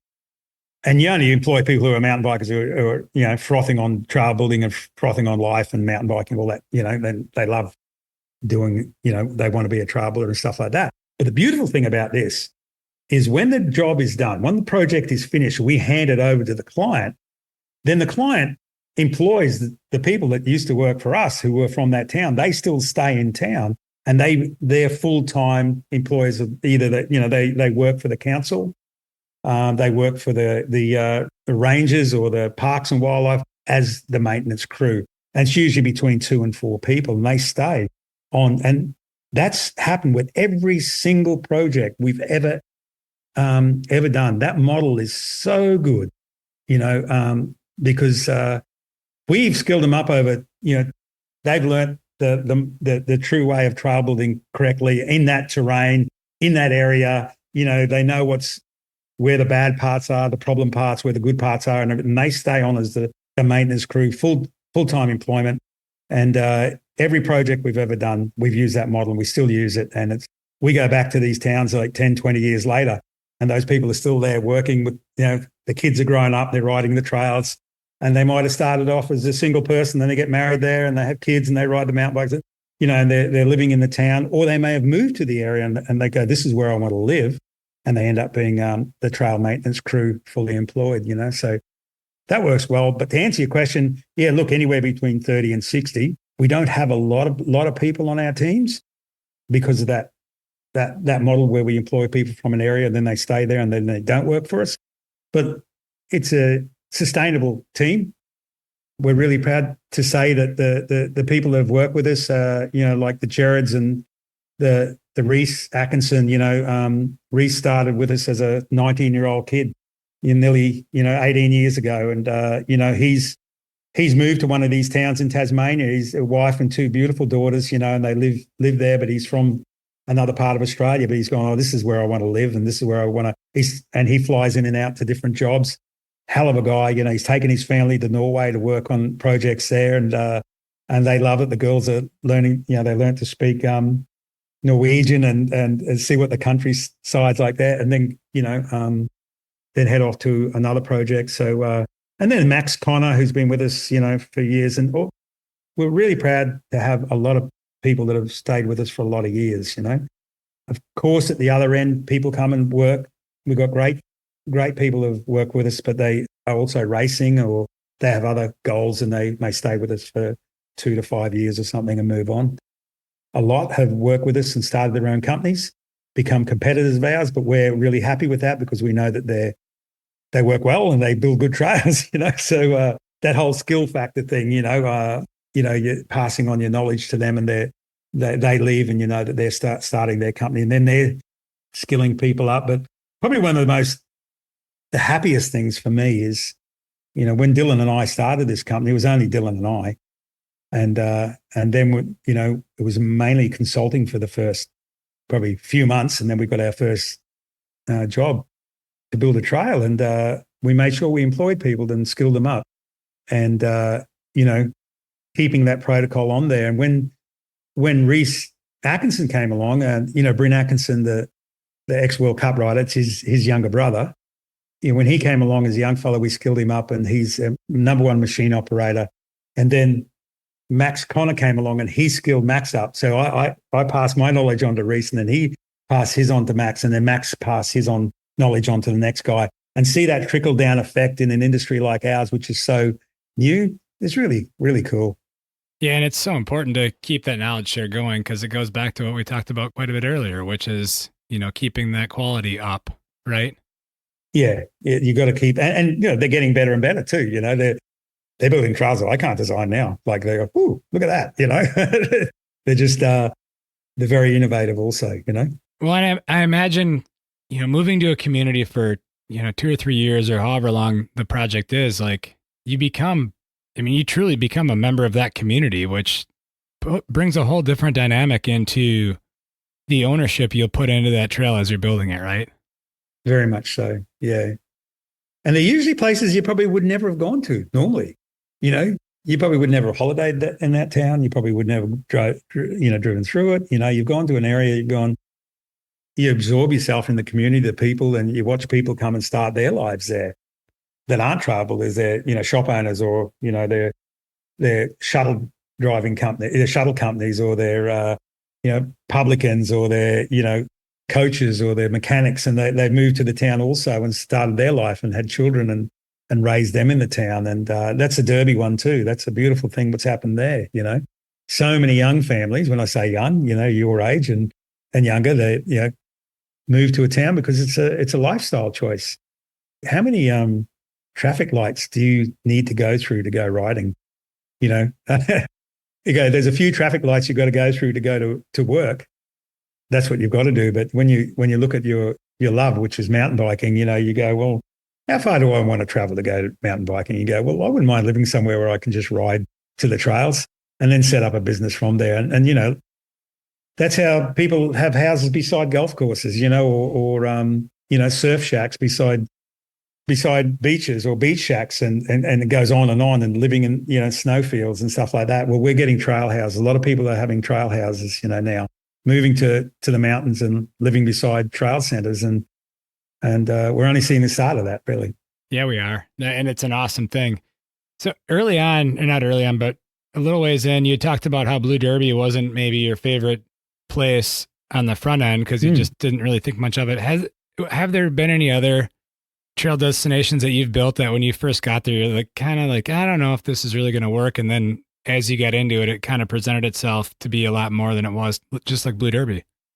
Yeah, look, we have an evaluation sheet that, there's I think there's 120 points on it. And, you run through that evaluation sheet and you come up, it spits it out here. But there's also the how do you feel when you see the place, and some of the places you just go, oh, this is hard, this is going to be hard to work. But if the data spits out the other end, well, it has to work, and there's some places that you're not in love with, because as it sits now, it's a tough place to live while you're building it. It spits out. But yeah, so there's a few places you're not in love with, but it's going to be a different product at the other end. I think the Derby thing was, I went in winter. It was bitterly cold, and couldn't buy anything there when we got there, and the soil that we saw first was a bit shabby, and we didn't discount. I certainly didn't discount it. I wasn't a fan of it, But then the seasons change and stuff like that, So there are also places. I think I might have told you this before. We'll have clients come to us and say, they've already got $10 million for funding ready to go, and we look at the places that it won't work because the data, it just can't work, And go and spend your money on something else, like a static wave pool or like a climate, like something else. That's got to be a very tough conversation to have. Oh, it is, yeah. Because some maybe, it doesn't happen much, but they've been sold something. No, but just once, they want it. It'd be a tough, tough conversation to have, because everybody, if your heart's set on having something, getting something right, and you get told it's just not going to work here.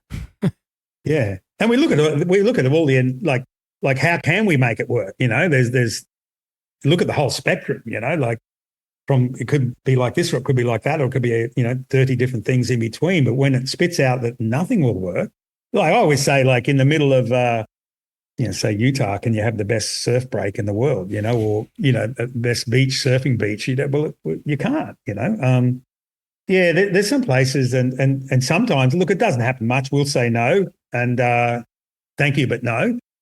And a lot of people, 99% of the people take that on board, go, yep, thanks, and move on. And sometimes they may ask our competitors and somebody that they may go, yeah, it will work. Because you can't have, what do they call them? Well, you can't have failures anyway, You can't have, because it's not good for the industry. It's not good for anybody. It's not good for the client. It's not good for if a place isn't going to work, But most times, they get the correct information beforehand.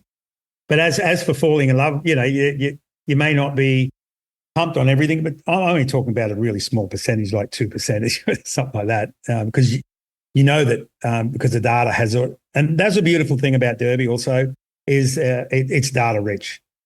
We designed exactly the same product, 10 years prior to that, and somewhere else.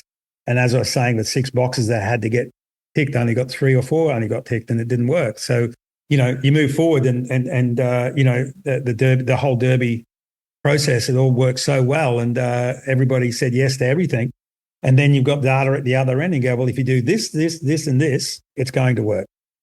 And here's, I think they came out with, I don't know, between 60, let's say 60 to 70,000 people going there a year.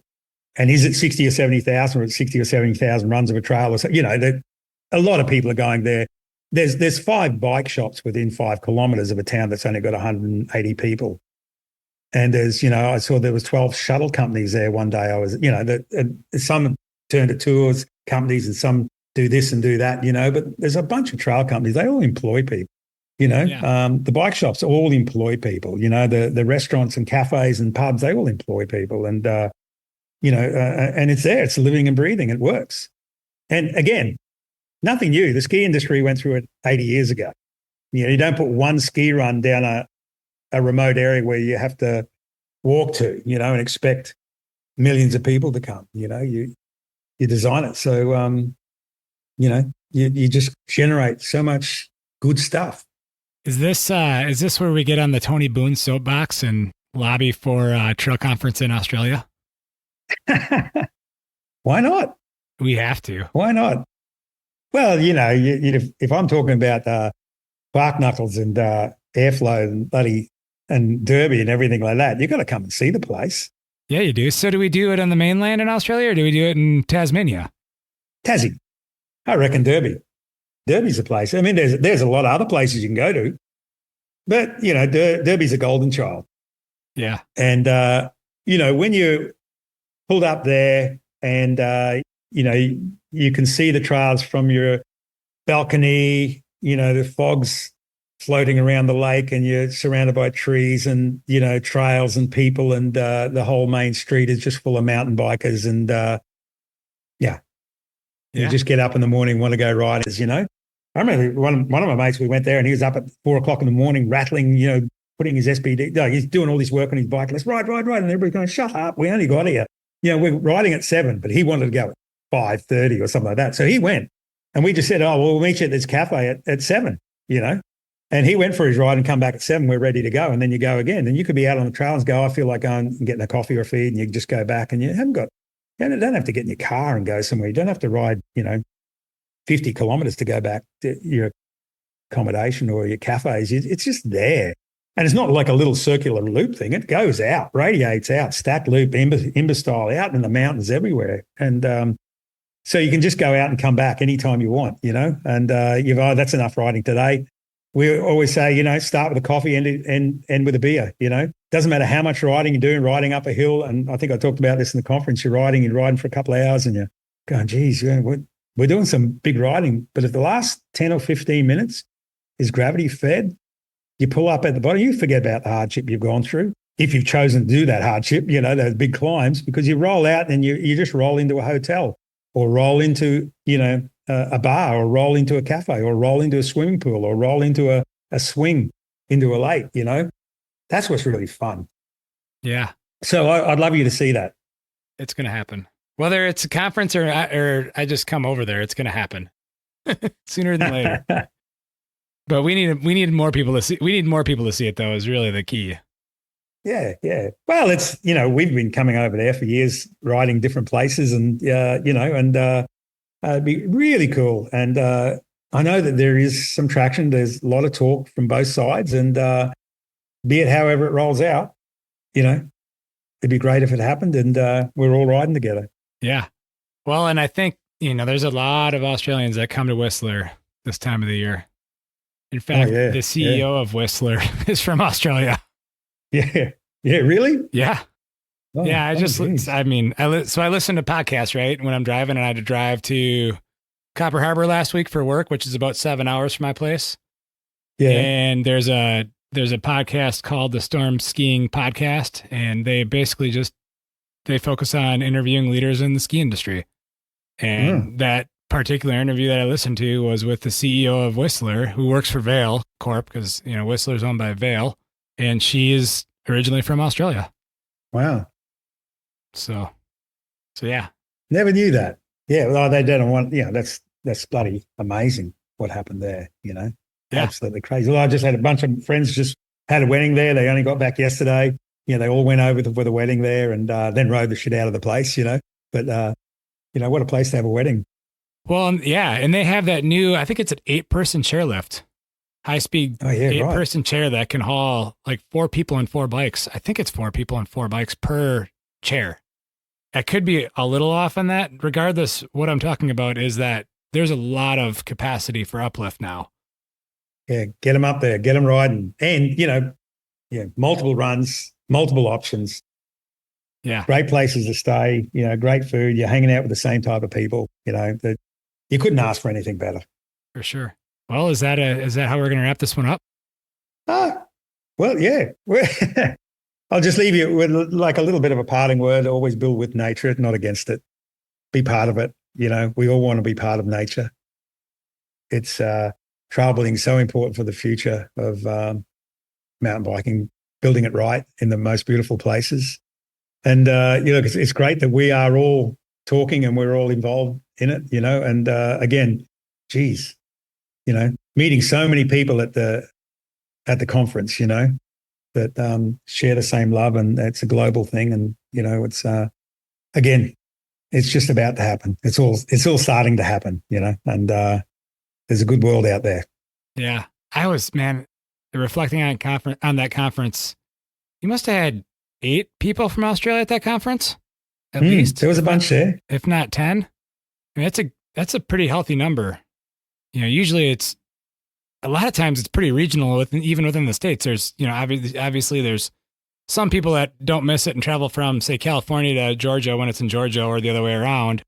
But to pull like the numbers that were pulled this last time around, I don't know. Are you planning on coming to the next conference, the PTBA / International Trail Conference? I'm sorry, I'd love American to. Trails Conference in this next April. Is it April? I think it's April 2025. I'd love to. I haven't I haven't got anything here about it, but I'd love to. Yeah, very much so. There will be, if it's like the last one, because they started doing this in 2023, where it was in Reno,